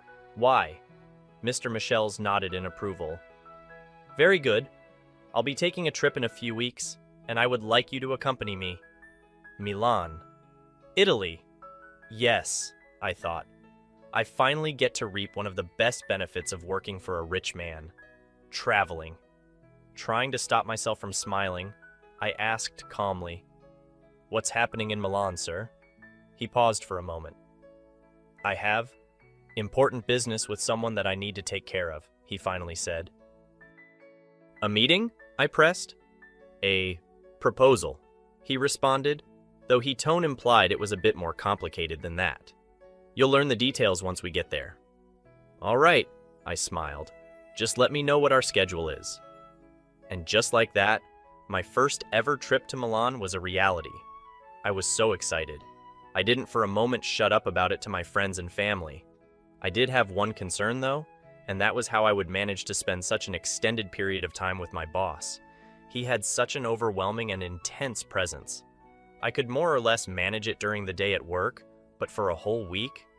Well, even the best situations have some sort of catch. I was sure I'd be able to cope. At last, the day of the trip came. I was buzzing with excitement as we arrived at the airport early in the morning. It was, after all, my first time flying first class, and it certainly met my expectations. I got off that plane feeling like royalty. As we got off, I couldn't help but think of how a flight like that was probably commonplace for Mr. Michelle's. A rented limousine was waiting to take us to the hotel we'd be staying at. I'm sure my nose was pressed right against the window the entire drive. The city was beautiful and aglow with lights that evening. My awe continued as we reached the hotel. The people pouring in all differed vastly in appearance and their reasons for being there, but they all had one definite thing in common: money. I saw it everywhere I looked. In truth, I felt a little out of pace. Well, this was where things started getting a bit interesting. "Feel free to look around. I will take care of our accommodation arrangements," he said, no doubt noticing how my head kept swiveling around to take in the massive reception area. He went to the front desk, while I allowed myself to wander around a little. I was in the middle of admiring a large painting on the wall when he stepped away from the desk and beckoned me to come back. I got there just as the bellboy was carrying our stuff up to our room. Yes, room. Singular. I didn't find out until we reached the room, and Mr. Michel's, gesturing around, said, "This is where we'll be staying for the next week. I hope it is to your liking." And in his defense, the suite was quite spacious and breathtakingly beautiful. However, as dazzled as I was by it, I noticed what was odd about his statement very quickly. "It's quite lovely, sir, but we'll be staying here?" I asked. "Yes," he answered. "Together?" He cocked his head. "Yes. Is that a problem?" "No, not at all," was my response. Inwardly, though, the wheels were spinning in my head. The first thought I had was, is the business doing poorly? From what I knew, it definitely wasn't, but maybe I was mistaken. Otherwise, why would we be sharing a room? On a good day, he'd definitely be able to afford separate rooms for the both of us. I was worried about that, of course. And then there was the more obvious problem: sharing a room with Brian Michel's? For a week? The thought made my stomach twist with nervousness. There were 2 beds, so we weren't going to be doing anything crazy like sharing a bed yet, but still... Well, I wouldn't complain. He clearly couldn't afford another room, and it wouldn't be right to make him feel bad about that. Still, I was nervous, especially as we settled in that evening and it became clear that even though we weren't going to be sharing a bed, we would be sharing a bathroom. We would be getting dressed and undressed in close proximity of each other. At some point, as we got ready to go to sleep, I was graced with the sight of my boss in a bathrobe, and I nearly went dizzy from the amount of blood that rushed to my head. The sight wasn't particularly indecent or anything, but he was a tall, well-built man, and the bathrobe certainly showed that, especially in his chest area. I retreated into the bathroom with my clothes while he got dressed, splashed cold water on my face, and tried to psych myself up in the mirror. "You've got this, Mark. You've been handling this guy for several months now. What's a week together?" I splashed more water on myself, cleaned myself up, and got into my pajamas. The bed was soft and extremely comfortable. Exhausted from the long trip, I fell asleep quickly despite my concerns. As I drifted off, Mr. Michel's was still up, sitting at the desk in the room and focused on his computer. I could see him clearly from where I lay. As my eyes shut, I couldn't help but smile. Even in his pajamas, he looked so serious. What was he even doing, I wondered? I was so worn out that I didn't notice the undeniably fond expression that crossed his face as he looked over at me. The next day marked the beginning of a very odd week. For one thing, when I finally woke up, the sun was high in the sky. I sat up, dazed as I looked around. Mr. Michel's was in the same spot as he had been the previous day, except he was having his breakfast and reading a newspaper, a pair of glasses resting on the bridge of his nose. He was no longer in his pajamas and had clearly already had a shower, but he definitely looked very comfortable. I narrowed my eyes slightly in confusion. I was so used to seeing him in his suits that seeing him in something simple like a t-shirt and sweatpants was strange, but certainly not unattractive. Quite the contrary, actually. He looked over at me. He was quiet for a bit as he regarded me. I was suddenly hyper-aware of the fact that my hair was probably a mess. "Good morning, Mark," he greeted. "Good morning, sir," I croaked out. I looked towards the window and felt a bit alarmed as I saw how bright it was outside. "It's already this time," I mumbled to myself. I turned back to him and asked, "What's on today's schedule?" I imagined I would be sitting in on a lot of boring meetings and running errands. I wanted to get all that out of the way as soon as possible. As soon as I asked that question, another, arguably more important question popped up in my head. "What is the schedule for this trip in general, sir?" I asked, slightly concerned. "You never told me that." "Ah." He was quiet as he picked up his mug and casually drank from it. "I'll handle that." Really? I immediately regretted it, but I couldn't stop the word from slipping out of my mouth, nor could I contain the pure disbelief in my voice. I knew just how poor he was at scheduling, because it was one of my main duties as his assistant. He raised a brow at me. I cleared my throat. I'd be more than happy to do all that, sir. It is what you pay me for," I said. "Yes, but I will handle it this time," he said, in a tone that really left little room for debate. "There are other duties for you to tend to. As for today, there is no rush. You should sleep more." I blinked. Did I interrupt his morning reading or something? "Oh, well, I'm not particularly tired," I mumbled. In that case..." He reached out and picked something dark and flat off the table. He flicked it over to the bed, and it landed on my lap. I picked it up and discovered it was a menu. I looked back at him in slight confusion. "Breakfast," he clarified curtly. He nodded towards the phone on the nightstand beside me. "You can order it." "Oh, right." A bit embarrassed, I opened the menu and went over my options. The room went quiet again. As my breakfast was brought up and I ate, he said, "Once you're done eating, get ready. We'll be leaving in an hour." I had my doubts, but I decided to keep them to myself. I nodded. Here we go, I thought. He probably had some meeting he needed to attend. I'd have to be prepared to take notes. And run a few errands, most likely. And yet, inexplicably, when we got ready and left the hotel, we weren't going to meet a group of stuffy men and women in equally stuffy suits. Instead, the same limousine from the previous day was waiting for us outside the hotel. And then, it drove us to our first stop for the day. To my pleasant surprise, it was a tour of the city. Oh. I looked over at Mr. Michel's. Still as serious as ever, he was staring straight ahead into the crowd. "I thought we were going to be attending a meeting of some sort, sir." "For your proposal?" He looked at me, arching a brow incredulously. "I don't recall ever telling you that," he said. "That comes later." I had nothing to say in response to that, because, well, he had never told me that. "Right. So, why the tour?" I asked. Mr. Michel's was quiet. It almost looked like he was thinking of the best way to respond. "It's been some time since I've been here," he finally responded. "I would like to see if anything has changed." I looked around us. It was a tour of historical spots in the city. What exactly could have changed? Of course, I didn't ask this question. It was his money. He'd even paid to skip the long line of people waiting. The tour was enjoyable, of course. I took pictures of pretty much everything I could. But I also noticed that, oddly, Mr. Michel's wasn't too concerned with what the guide was showing us. Maybe he had seen everything already? Well, I wasn't complaining. He took a leisure trip and decided to take me along with him. I saw that as a win. The sun was setting by the time things wrapped up. I had had an entirely fun time. And then, afterwards, "The food at that hotel is ghastly," he complained. I thought it was some of the best food I'd ever eaten, but who was I to argue with a rich man's palate? "We'll be eating somewhere else tonight," he finished. I had no objections.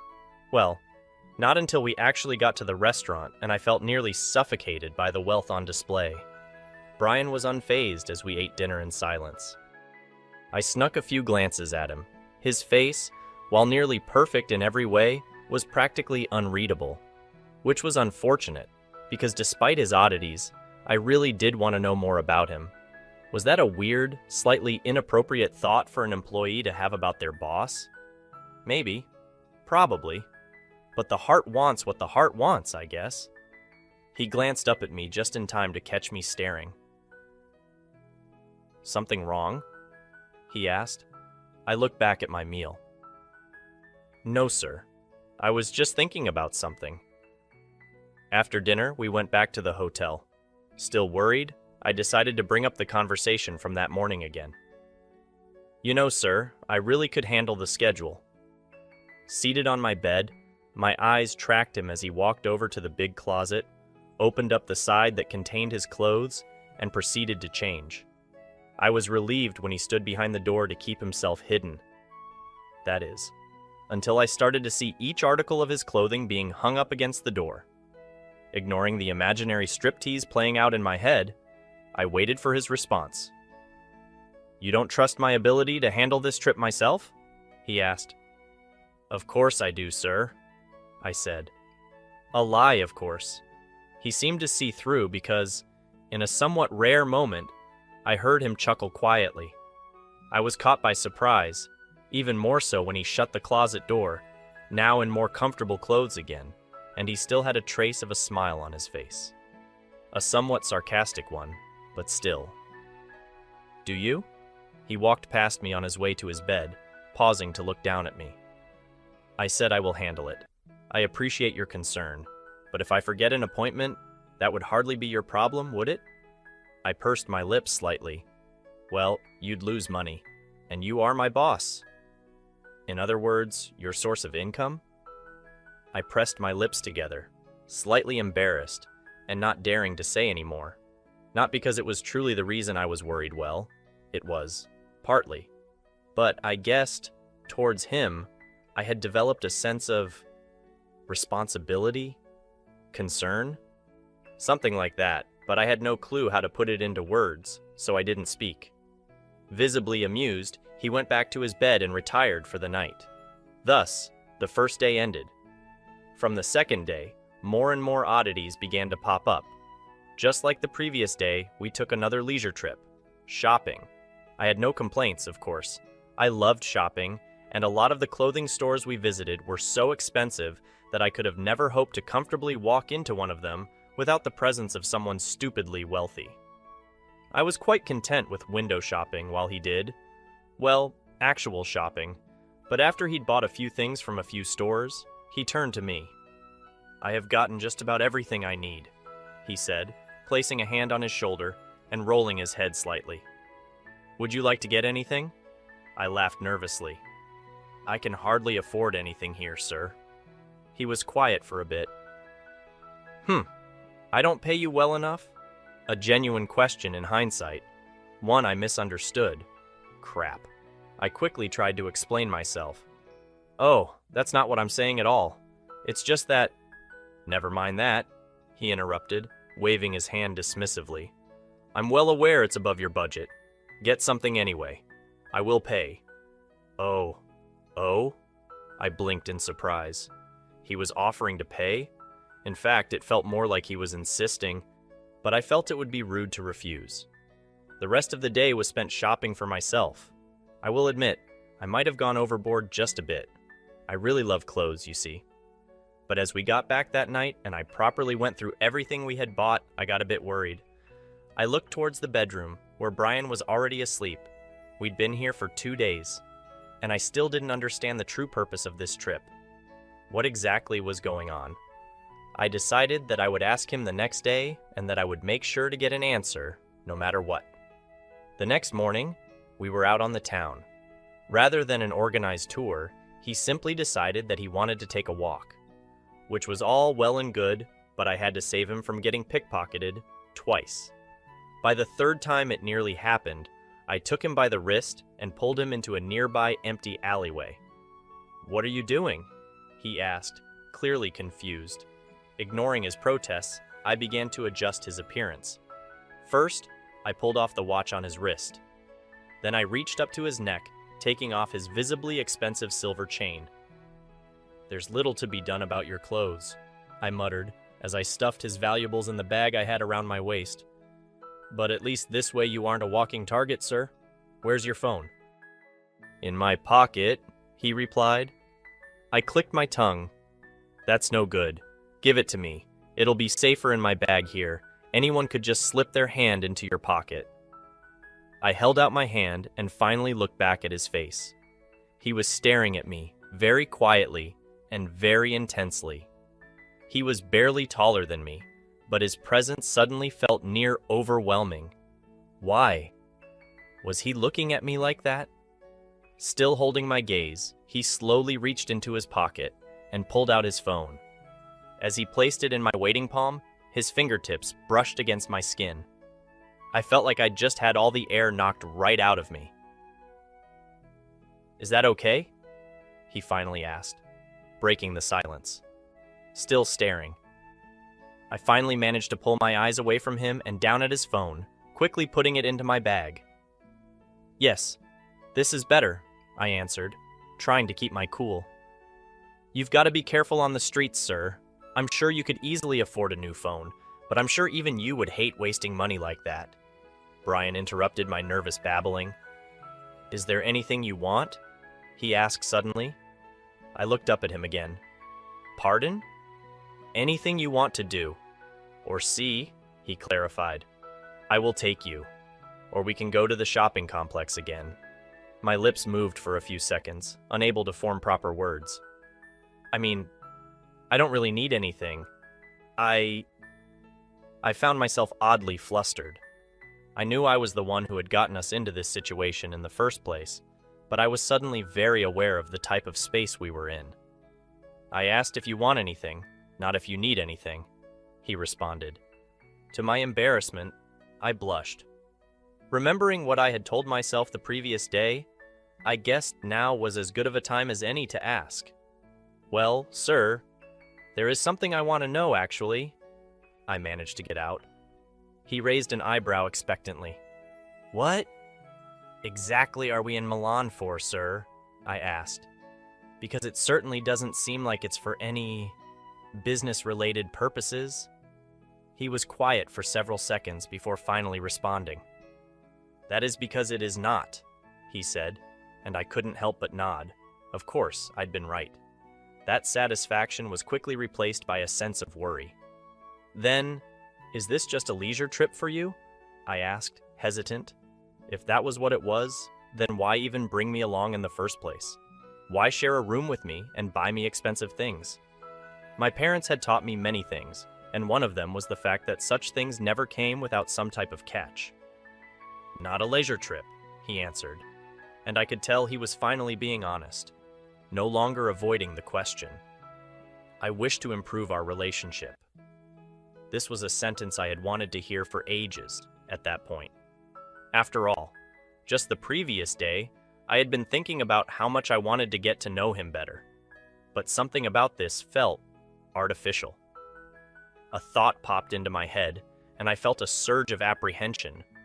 Was that really what this was? "Our relationship?" I echoed. "As boss and employee, you mean?"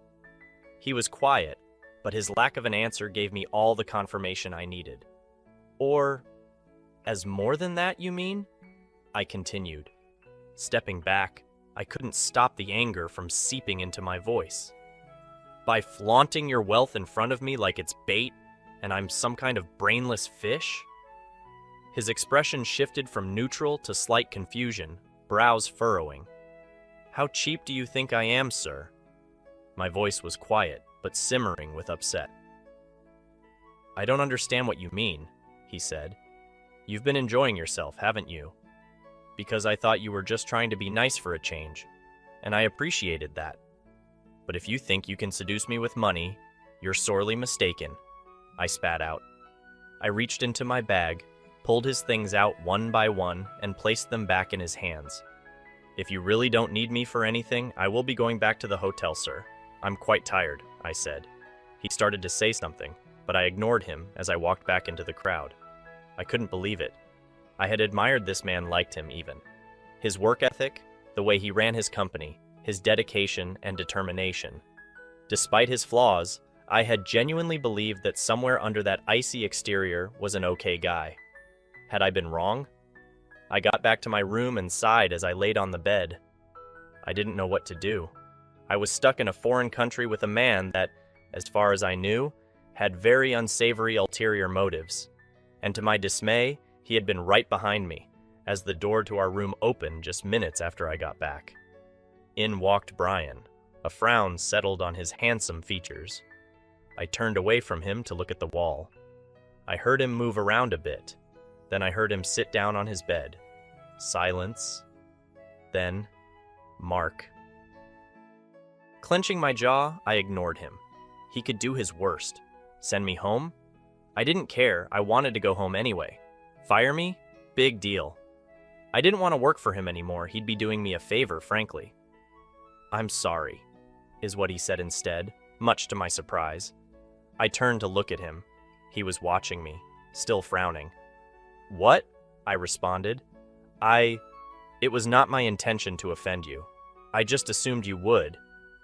He paused, no doubt seeing the furious expression that started settle on my face at his words. No, I mean, I'm not trying to buy you. Then what are you trying to do? I demanded. I know I intimidate you. I try not to, but... He sighed and shook his head, rubbing the back of his neck. I know you enjoy traveling, and clothing, and whatnot. I wish for us to become... closer. I came to the conclusion that this would be the best way to go about it, he finally finished. I stared at him, raising a brow in disbelief. Closer as what? I asked. Friends? Or... Friends? Acquaintances will do, he said at first. Then he paused, seemingly deciding to answer more honestly. Well, I suppose I must admit that I am attracted to you. I thought that, with this, I would be able to show that you. For a moment, I didn't want to believe him. He could have been lying after all, but it made sense. His awkward but clearly genuine attempts to make sure I was enjoying myself started to make sense. I had always had that assumption about him, one I'd reached after wondering how such a handsome and wealthy young bachelor couldn't find at least one man who would stay with him. His parents were also wealthy, and, from what I'd heard, the need to strive for excellence had been drilled into Brian from a young age, which was always painted as a positive thing, and it certainly was in a lot of ways. But sometimes, I would look at him and wonder just how much of his inability to properly express himself came from such an upbringing. What kind of relationship had he seen between his parents? If all he'd seen was just money where love should have been, then it was only natural he would deem an endeavor like that trip was something necessary, wasn't it? Well, that was how I saw it anyway. For the first time ever to me, Brian looked nervous. He looked human. I still had my doubts, but I had undeniably developed a soft spot for this man somewhere along the line, because even with my anger, something inside me ached to give him a chance. I turned to him. Well, let's suppose that you're telling the truth. You've definitely gone about things the wrong way, I said. I like all these things, yes, but I like honesty more. If you really want us to have a better relationship, then let's talk. He stared at me like I'd just spoken Greek. Talk? I smirked. Talk, I repeated. About what? He asked. Ourselves? Stuff we like? I don't know. Tell me about yourself, I requested. And he did well. He tried. At some point, he started to talk like he was in some sort of interview for the media. I stopped him. I didn't want to know about his business or his assets or how he started out. I knew all that. I wanted to know about him as a person. I learned that he liked going to the gym and that he enjoyed watching adventure films. I learned that he was an only child and had gone to an all-boys school growing up. I learned that he owned a small Pomeranian named Liam, something that surprised me, because I love dogs. The conversation was awkward at times, stilted even, but it was a start. I was finally getting the thing I had wanted. Our trip ended 3 days later. The rest of the days were more pleasant without any of the confusion in the air. Our dinners were much more enjoyable, and on the night before we left, we took a trip to the hotel's pool. It was empty. He didn't swim at first, instead opting to sit by the side and watch me swim a few laps back and forth. Eventually, I swam to the edge of the pool to watch him. "Can you even swim, sir?" I asked, and he gave me a look of mild disbelief. I laughed. "If you can't, it's really nothing to be ashamed of, you know." With a slight eye roll, he rose to his feet. I was pleasantly surprised. I hadn't expected my challenge to work. He sank into the cool water beside me. He was close enough for me to notice the goose flesh that rose on his skin from the chill. "I guess you can get in the water?" I smiled. "Color me surprised." We then proceeded to race about 3 or 4 times. He won each one. By the end of it, I was winded. I leaned against the side of the pool, breathing heavily to catch my breath. I glanced over at him through the corner of my eye and immediately lost my breath again. He seemed less exhausted, but was breathing heavily as well. The warm lights beside the pool were reflected in the drops of water glistening on his body. And maybe it was the wine we'd had with dinner earlier that night. But I was feeling bold. "You know," I started after I could speak again, "you should try kissing me." That earned a wide-eyed look from him. "Pardon?" "Ah, excuse me if I'm being too forward. But there's an attraction between us, isn't there? If things could potentially get romantic between us, I'd like to know how good of a kisser you are," I explained. I could feel the flush working up to the roots of my hair, but I couldn't help it. One could say I was feeling bolder than usual. He stared at me for a moment, and I got worried that I might have jumped the gun. But in the next instant, he was drawing closer to me in the water. "I can't argue with that logic," he said, and then he kissed me. Arms loosely looped around my waist. It felt electric, and, uncertain as a lot of things about our relationship was, this felt right. He would kiss me like that several times as the months like that passed, and we would also have a number of arguments born from his trouble with communicating. Turns out I was more right about him than I'd thought. He needed patience, a lot of the time, and he did try his best. Rich men really could be very odd people, but all things considered, I certainly like this one. The end. I had revenge sex with my boyfriend's little brother. I wanted to believe that nothing was wrong when I entered our shared apartment, but the smell was unmistakable. My boyfriend, Richard, had cooked our favorite meal, but I had no idea why we were celebrating. For a second, I considered that it might have been our anniversary, and my heart stopped. I would never be able to recover from that one. Richard would be too upset and not speak to me for days.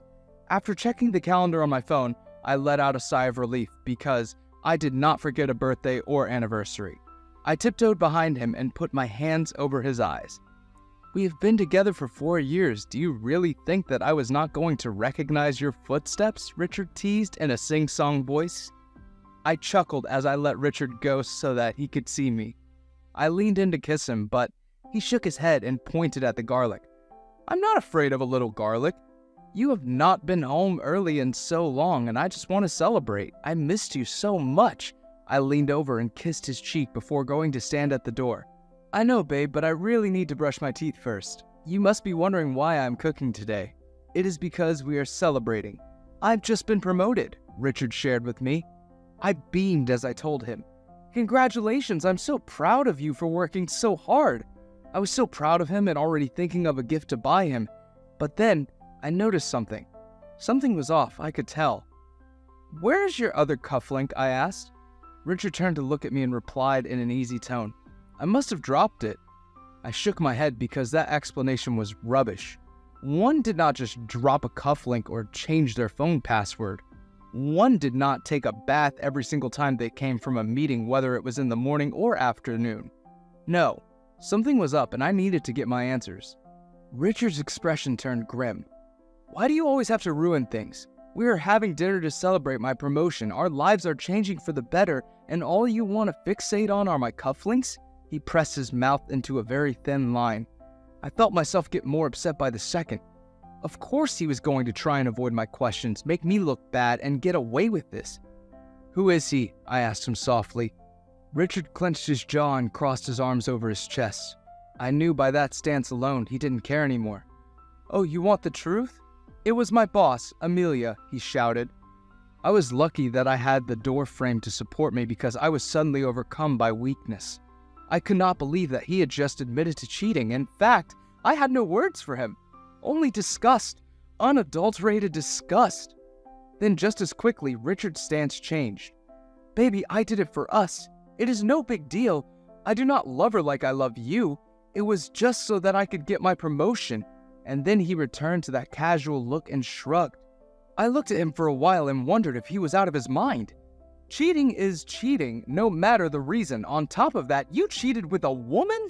My voice cracked a bit. My thoughts turned disturbing as I imagined her touching him. The thought made me sick. "But I did this for us, babe. We've been wanting to get married and buy a big car.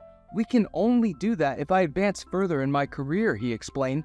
But his words sounded like ash to my ears. There were tears in my voice now, and I hated every second of this conversation. "Not like this. We never agreed to this. What you have done is a mockery of the 4 years we have been together." I was trying so hard to control my temper because I did not want to get too angry. "How many more are there?" I asked, even though I really did not want the answer to that question. Richard swallowed, and I saw that special nervous tick on his frame. "A couple. But they do not matter because all of this is for us. I will do anything to make sure we get to the top," he protested, trying to make me understand. But not this time. This was too much. "It appears that you will also do anyone to get to the top. Enjoy your success, but I am out of here," I declared as I left the kitchen. Richard called after me, but I refused to answer him. I kept my tears in, and then I went to our room and packed my clothes. When I was about to leave, he said, "I will see you when you come to your senses."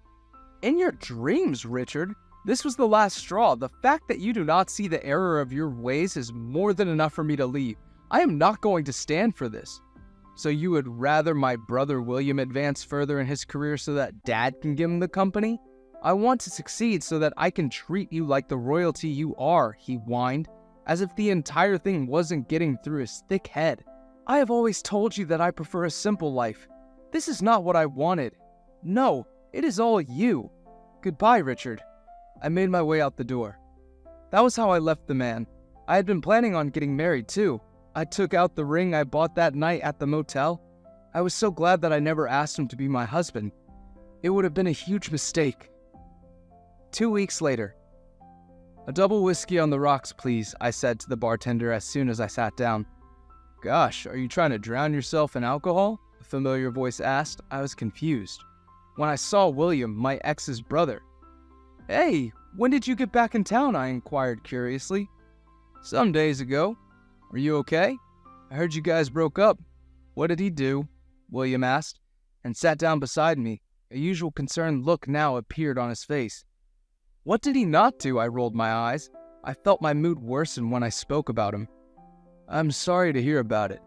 My brother is an idiot for fumbling you," he confessed with a kind smile. I was shocked that he was taking my side. William and Richard might have been business rivals, but they were very close as brothers. They always had each other's backs in life no matter what. As I was pondering over this, I got my whiskey. I downed as much as I could and sighed as the liquid burned my throat. "I'm sorry for what happened. There is nothing much I can do for you except maybe offer you the Japanese whiskey I was gifted by a client," William offered. William was a very good listener, and he had some fine whiskey, so it made sense for me to leave the bar with him.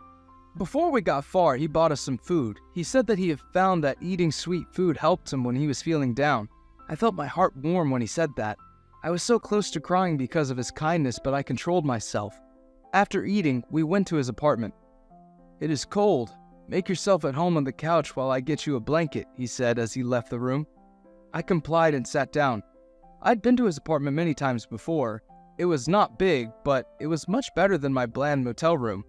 I waited for a few minutes, then he showed up with a blanket. A second later, he was handing me the whiskey. He settled down on the couch adjacent to me and said, "Now, tell me everything," in his pleasant, calming voice. Hours went by as we talked. After we talked about my relationship, I started to ask him about his trips. He had so many funny stories to tell, and soon my mood lifted. "You have had an adventurous trip with international lovers as well," I commented. "It was quite interesting. The guy I was seeing before I left was an acrobat, which was an experience and a half." He raised his glass at me. I raised an eyebrow because I had no idea he was into men, but I said nothing. Suddenly, he stood up and came to sit beside me and said, "I hope you do not mind me sitting here because I'm feeling a bit cold." "Not at all," I held his hand. I did not let go for a while, and then we looked into each other's eyes. Maybe it was the whiskey or the way he smelled so good, but I felt something brewing. At that moment, I knew I had a choice to make. Was I going to give in to this new desire or remain loyal to Richard? When the thought of Richard entered my mind, I felt intense anger and the desire to hurt him. With that thought in mind, I did not resist it. When Will leaned in closer to me, his lips inched closer to mine while my heart practically roared. William looked at me intensely before he placed a hand on my neck and pulled me in. Gosh, that little kiss started an entire fire. Everything happened so quickly that I did not have a chance to process anything. All I could do was respond to my body's desire and deepen the kiss. We got quite handsy, and everything turned up a notch. The next thing I knew, our clothes were on the ground and we crossed a line. The next morning, I woke up to Will's hand over me. We had ended up in the bedroom at some point during last night. I removed his hand from my torso, but I felt him stir. "Leaving already?" he asked sleepily. His lazy smile made me want to stay in bed a little longer. "I need water, my mouth is dry, and I'm very hungry," I confessed as I sat up. Every single one of my limbs felt heavy. As I slowly came back to the earthly plane, last night's events went through my head. Maybe I was still too tired, but I did not feel shocked or bad for what we did. In fact, I felt so proud of myself when I looked at Will and saw my handiwork. I always had a habit of marking my lovers, and he was no different. I got up and went to the mini bar where I got us some water. I handed a bottle to him and then sat in silence for a while. About 10 minutes later, he got up to make us breakfast.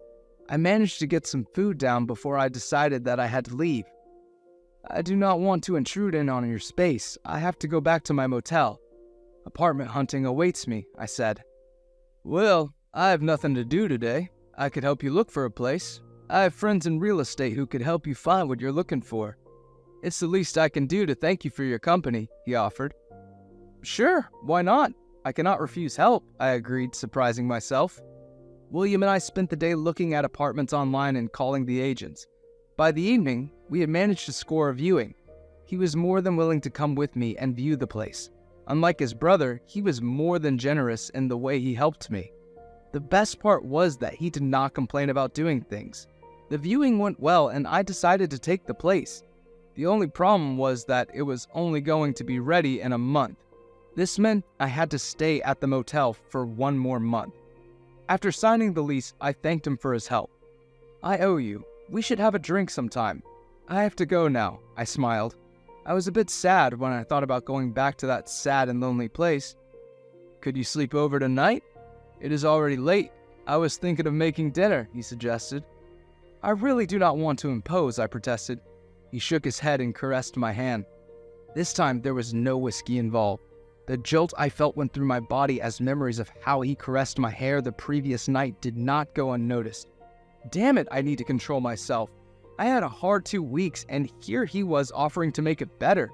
The fact that he was Richard's brother only made it better.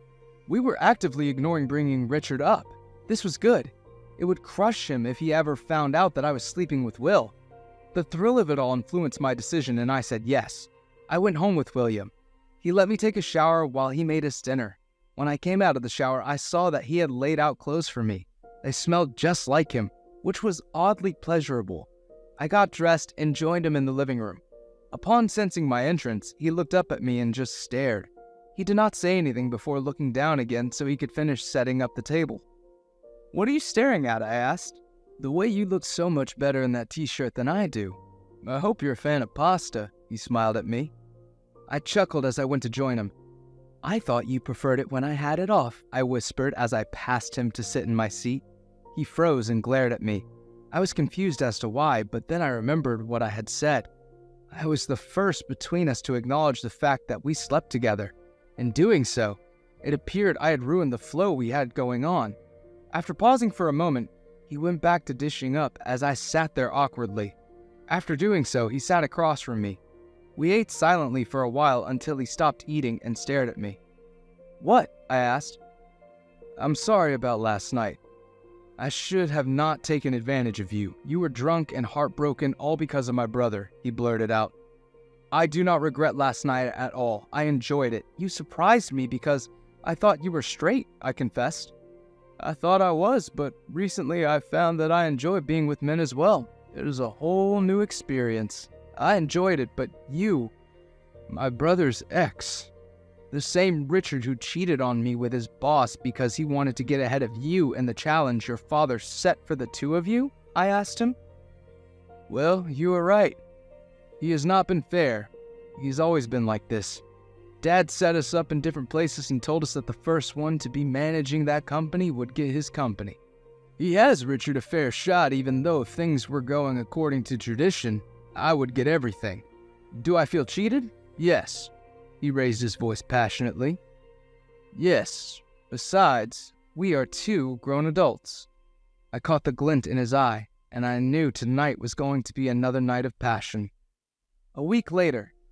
It had been a week since William and I started sleeping together. I had seen him 3 more times, and now I was seeing him for the 4th. We could just not stay away from each other. The desire I felt for him was unlike anything I had ever felt before. It was something Richard and I had been lacking for years. As for Richard, he was moving on with his life like nothing happened, and I was disappointed. He did not call me or text me even once to ask if I was okay. Clearly, I was never a priority in his life. I took my frustrations out on his brother. Every time we kissed, I reveled in the fact that it would kill Richard. If only he knew. He would be so upset. Now I'm sitting on the balcony with my Will, looking at the night sky. He was venting to me about how close he was to closing a big deal for the company. He was sure that after this, he would make a partner. I was trying my hardest to encourage him as much as I could. As we were talking about this, he raised an interesting topic. I do not like that you're wasting money on a motel. Move in with me till your place is ready, he suggested. Your brother would flip, I exclaimed with a small laugh. Who will tell him? Come on, it'll make things easier. You can use the money to buy us more coffee. You have an ulterior motive for this, but fine. I will stay with you until my apartment is ready, I agreed. So that was what we did. The next day, I went and fetched my things, which I moved into Will's place. It made things so much easier for us. At the back of my mind, I had some disturbing thoughts, I will not lie. I thought about how this was just supposed to be one night of passion of forgetting my ex, but it was turning into a regular thing. Sure, I wanted to spite Richard, but not once did I try to alert him of what was happening. Once or twice, I felt as if I was making the situation more complicated than I needed it to be. I was avoiding Richard like the plague and coming home to Will every night. Even though we lived together for a mere 3 weeks, it felt like so much more. Living with William meant I got to see him at his highest and lowest, as any normal person would. I tried my hardest to help. When he came home tired from trying to close deals, I would have a hot meal ready for him and draw us both a bath. Sometimes he was too tired to spend more than an hour with me, and that was fine. I just wanted him to be rested and ready to take Richard on. At the back of my mind, I was cheering Will on. I wanted him to get his father's company. Richard would be so crushed when he found out that his cheating was for nothing. That would be a much better revenge than for him to find out about me sleeping with his brother. These thoughts circled my head for a while until one fateful night. It was the night before I moved out. I was feeling a bit sad about leaving Will, but it needed to be done. I was sitting in the living room reading through some work files when Will came flying through the door. He ran up to me, pulled me to my feet, and hugged the hell out of me. He looked ecstatic and was jumping up and down. Of course, I was perplexed about the whole thing. Tell me what happened, I asked him. I just came from my dad's place. He wanted to let me know that I made more progress than Richard. He spoke about doing the handover in 3 months, he exclaimed. I was pleasantly surprised, of course. I am so damn proud of you, I shared. I was feeling so ecstatic and could not help kissing him. The kiss went from light to very deep. After we pulled away, he looked at me for a second before he looked away. What? I asked. Well, I'm just thinking about how lucky I am to have you. My brother lost out on you. You are the perfect partner. He smiled and then blushed. I was at a loss for words. Before I could speak again, he continued. Could you stay with me for longer? I really enjoy your company. I really like you. First, it was just a distraction, but now, it is so much more. My heart stopped. In fact, the world did when he uttered those life-changing words. I did not know how to answer him. Will was confessing that he felt much more than lust for me. All I could think was that everything had just gotten messed up. He was a good man, but my heart was still so conflicted. I opened my mouth, wanting to tell him something, but I never found out what it was. The door was suddenly thrown open, and my furious ex stood there breathing heavily. I knew I was not dreaming. You are screwing my brother? What the hell, Robbie? Richard yelled. Will and I jumped out of our embrace and looked at the door. Richard, I can explain, Will started. First, you took the company from me. Then you take my love. You are the cruelest person I have ever met. To think that I was actually coming here to congratulate you, Richard practically seethed. I felt nervous when he made his way to me and gulped. Richard passed me after he looked me in the eyes and slammed the bottle of wine on the table. His eyes held so much resentment in them. It was like he wanted me to evaporate at that moment. Richard, you need to leave right now. We will talk another time and I will explain everything. Will tried to reason with him. The next thing I knew, Richard had Will by the collar. Stop! Gosh, there is no need for this, Richard. I will talk to you, but there is no need to fight with your brother like this, I pleaded with him. Shut the hell up. I will deal with you later, he growled angrily. I walked over to Richard and pulled him off. He looked like he was going to go at Will again, but I was not having it. One move and I am calling the cops. You are a grown man. Stop acting like an animal, I said sternly. I took his hand and led him to the bedroom, leaving a stunned Will in the other room. As soon as I closed the door, Richard had a go at me. He is my blood. How could you do this to me? His eyes were turning glassy as he looked at me. You cheated first. You said it was no big deal, right? So why does this hurt you? It's just sleeping with each other. My voice was cold and emotionless. I felt no pity looking at him. Instead, I was annoyed that he interrupted our evening. But what about our love? He asked me. I could not help but scoff. What love? You only care about yourself. You did not contact me once since we broke up. Cheating on me was the best thing to happen to me. You showed me your true colors before I could even propose. Richard looked taken aback when he processed the last words. You wanted to propose? Baby, I can forgive you. Just come home with me and leave this loser. I already lost the company to him. We don't need it. We can lead the simple life like we always wanted. His demeanor changed to one of pure desperation. I said nothing as he continued to plead with me. I wanted to tell him not to touch me, but I was frozen, so I just stood there and looked at him pitifully. I do not love you anymore. Leave me alone, I finally told him. Richard gasped as if I had wounded him. You prefer him to me? He asked. I leaned in to whisper in his ear. He is better than you in every way. He gave me one last pleading look before he left the room. I stood motionless for a while as I tried to process what just happened. I knew one day Richard would find out, but I had no idea it was going to be this ugly and that I would shatter him like that. Nothing prepared me to see Richard so broken like that. Why did I not feel proud? Why did I feel like nothing? A couple of minutes later, Will came in and hugged me. We went to bed without saying another word to each other. 2 weeks later. It was 2 weeks since I left Will's house, and I was considering messaging him. Every time I typed something out, I erased it a second later. The last time I spoke to him was the morning I was moving out. I told him that I was thankful for all that he had done for me. Will told me to reach out if I needed anything. It was a pretty cordial conversation, but I was so out of it. My heart was heavy as I considered the mess that I had made out of everything. There was no mistaking Will's feelings for me. He had fallen for me and I felt nothing. I had just gone so numb after the breakup. The few times that I felt some emotion was when we had fun for those few weeks. Even then, I had to be realistic. It was just physical fun to get back at Richard with his brother. Now, I was feeling numb. I knew that I could not properly discern any feelings I had about Will while still feeling this way. It was not fair to him. I needed to do something. Will's last text to me was a week ago. Fancy a coffee? He texted me one morning. I did not respond. I did not know what to say. So much happened that night, which I was trying to process. I switched the phone off and decided to take a walk. 2 days later, I decided to take another short walk. I managed to break down the night before. All the pain I had been going through from being cheated on and disregarded came out. I was sitting staring out my window when I saw a couple holding hands. They were so in love, laughing and joking, and it made me think of Richard. The next thing I knew, I was crying like a baby.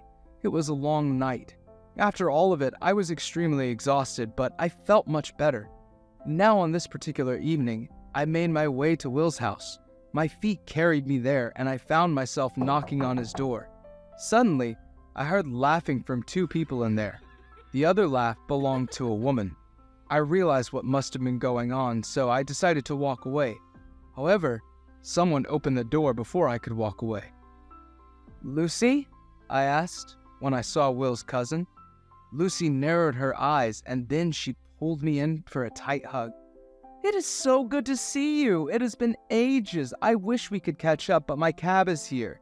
She kissed me on the cheek and then headed out before I could answer. Her departure now meant I was face to face with Will. "Oh, it's you," he said, dispassionately. He was sort of rolling his eyes. "I'm sorry for how I ended things. I needed time," I explained. I felt myself biting my lip, a nervous habit. "Come in. It's cold outside." Will reached out and pulled me into the apartment. He made some coffee while I waited. He handed me the coffee and sat adjacent to me like that very first night we shared together. "I am so sorry for everything," I said after a moment of silence. "Which part? For leaving me hanging when I asked you out for coffee? It would have been nice to get a text back even if you were not interested," he said as he pursed his lips. "Everything. I do not regret what we shared at all, though. So, that part I am not sorry about. However, I'm sorry for ignoring you after you confessed your feelings to me." "It was probably for the best. I don't think you were over him. It was unfair to expect more," Will shrugged. I nodded and sat there for a while. "I have to figure my feelings out, but I do miss having you as a friend. Can you be a friend to me tonight?" I asked. Will beamed as he came to sit next to me. I laid my head on his shoulder and we just sat there for a while. After a while, we got to speaking and catching up on life.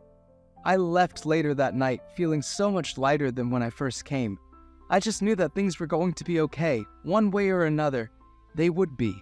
All I needed was to just take it a day at a time. A week later. A week after our heartfelt conversation, I still spoke to Will regularly. We were building a solid friendship, so he seemed like the perfect person to ask for a particular favor. I decided to call him one afternoon after finishing work. "Hey, I wanted to ask if you want to go to a concert with me. I was supposed to go with a colleague, but she dropped out." "We have already paid for the tickets," I said nervously. We had been seeing each other nearly every day. I usually took walks that passed his apartment, so I would pop in every once in a while. "Robbie, I would love to," he responded positively. As soon as I got confirmation, we started planning for the day. I realized that it was actually our first time doing something together out of his house. I was nervous but excited to have this new experience with him. As I guessed, we had a lot of fun. By the time we came back from the concert and we were back at his place, we were giddy with joy. "I had no idea you could dance like that. I had a lot of fun," I exclaimed as I collapsed onto the couch. "I have nothing on you. We should definitely do something like this again. I checked out this place which gives salsa classes," Will mentioned as he plopped down next to me. "Where can I sign up?" I said and grinned. We settled into a conversation about the classes until I had to go home. I was buzzing by the end of the night. It had been so long since I felt so carefree. I had a feeling more of those moments were coming. I became good friends with Will once again, and with time we started to date. Richard ended up leaving town and going out of the country. He cut off ties with the both of us. Meanwhile, Will is doing a good job leading the company. The end. Would you get revenge on someone if they cheated on you? Thanks for watching. Consider liking and subscribing to become part of our Rainbow Force. And stay wholesome.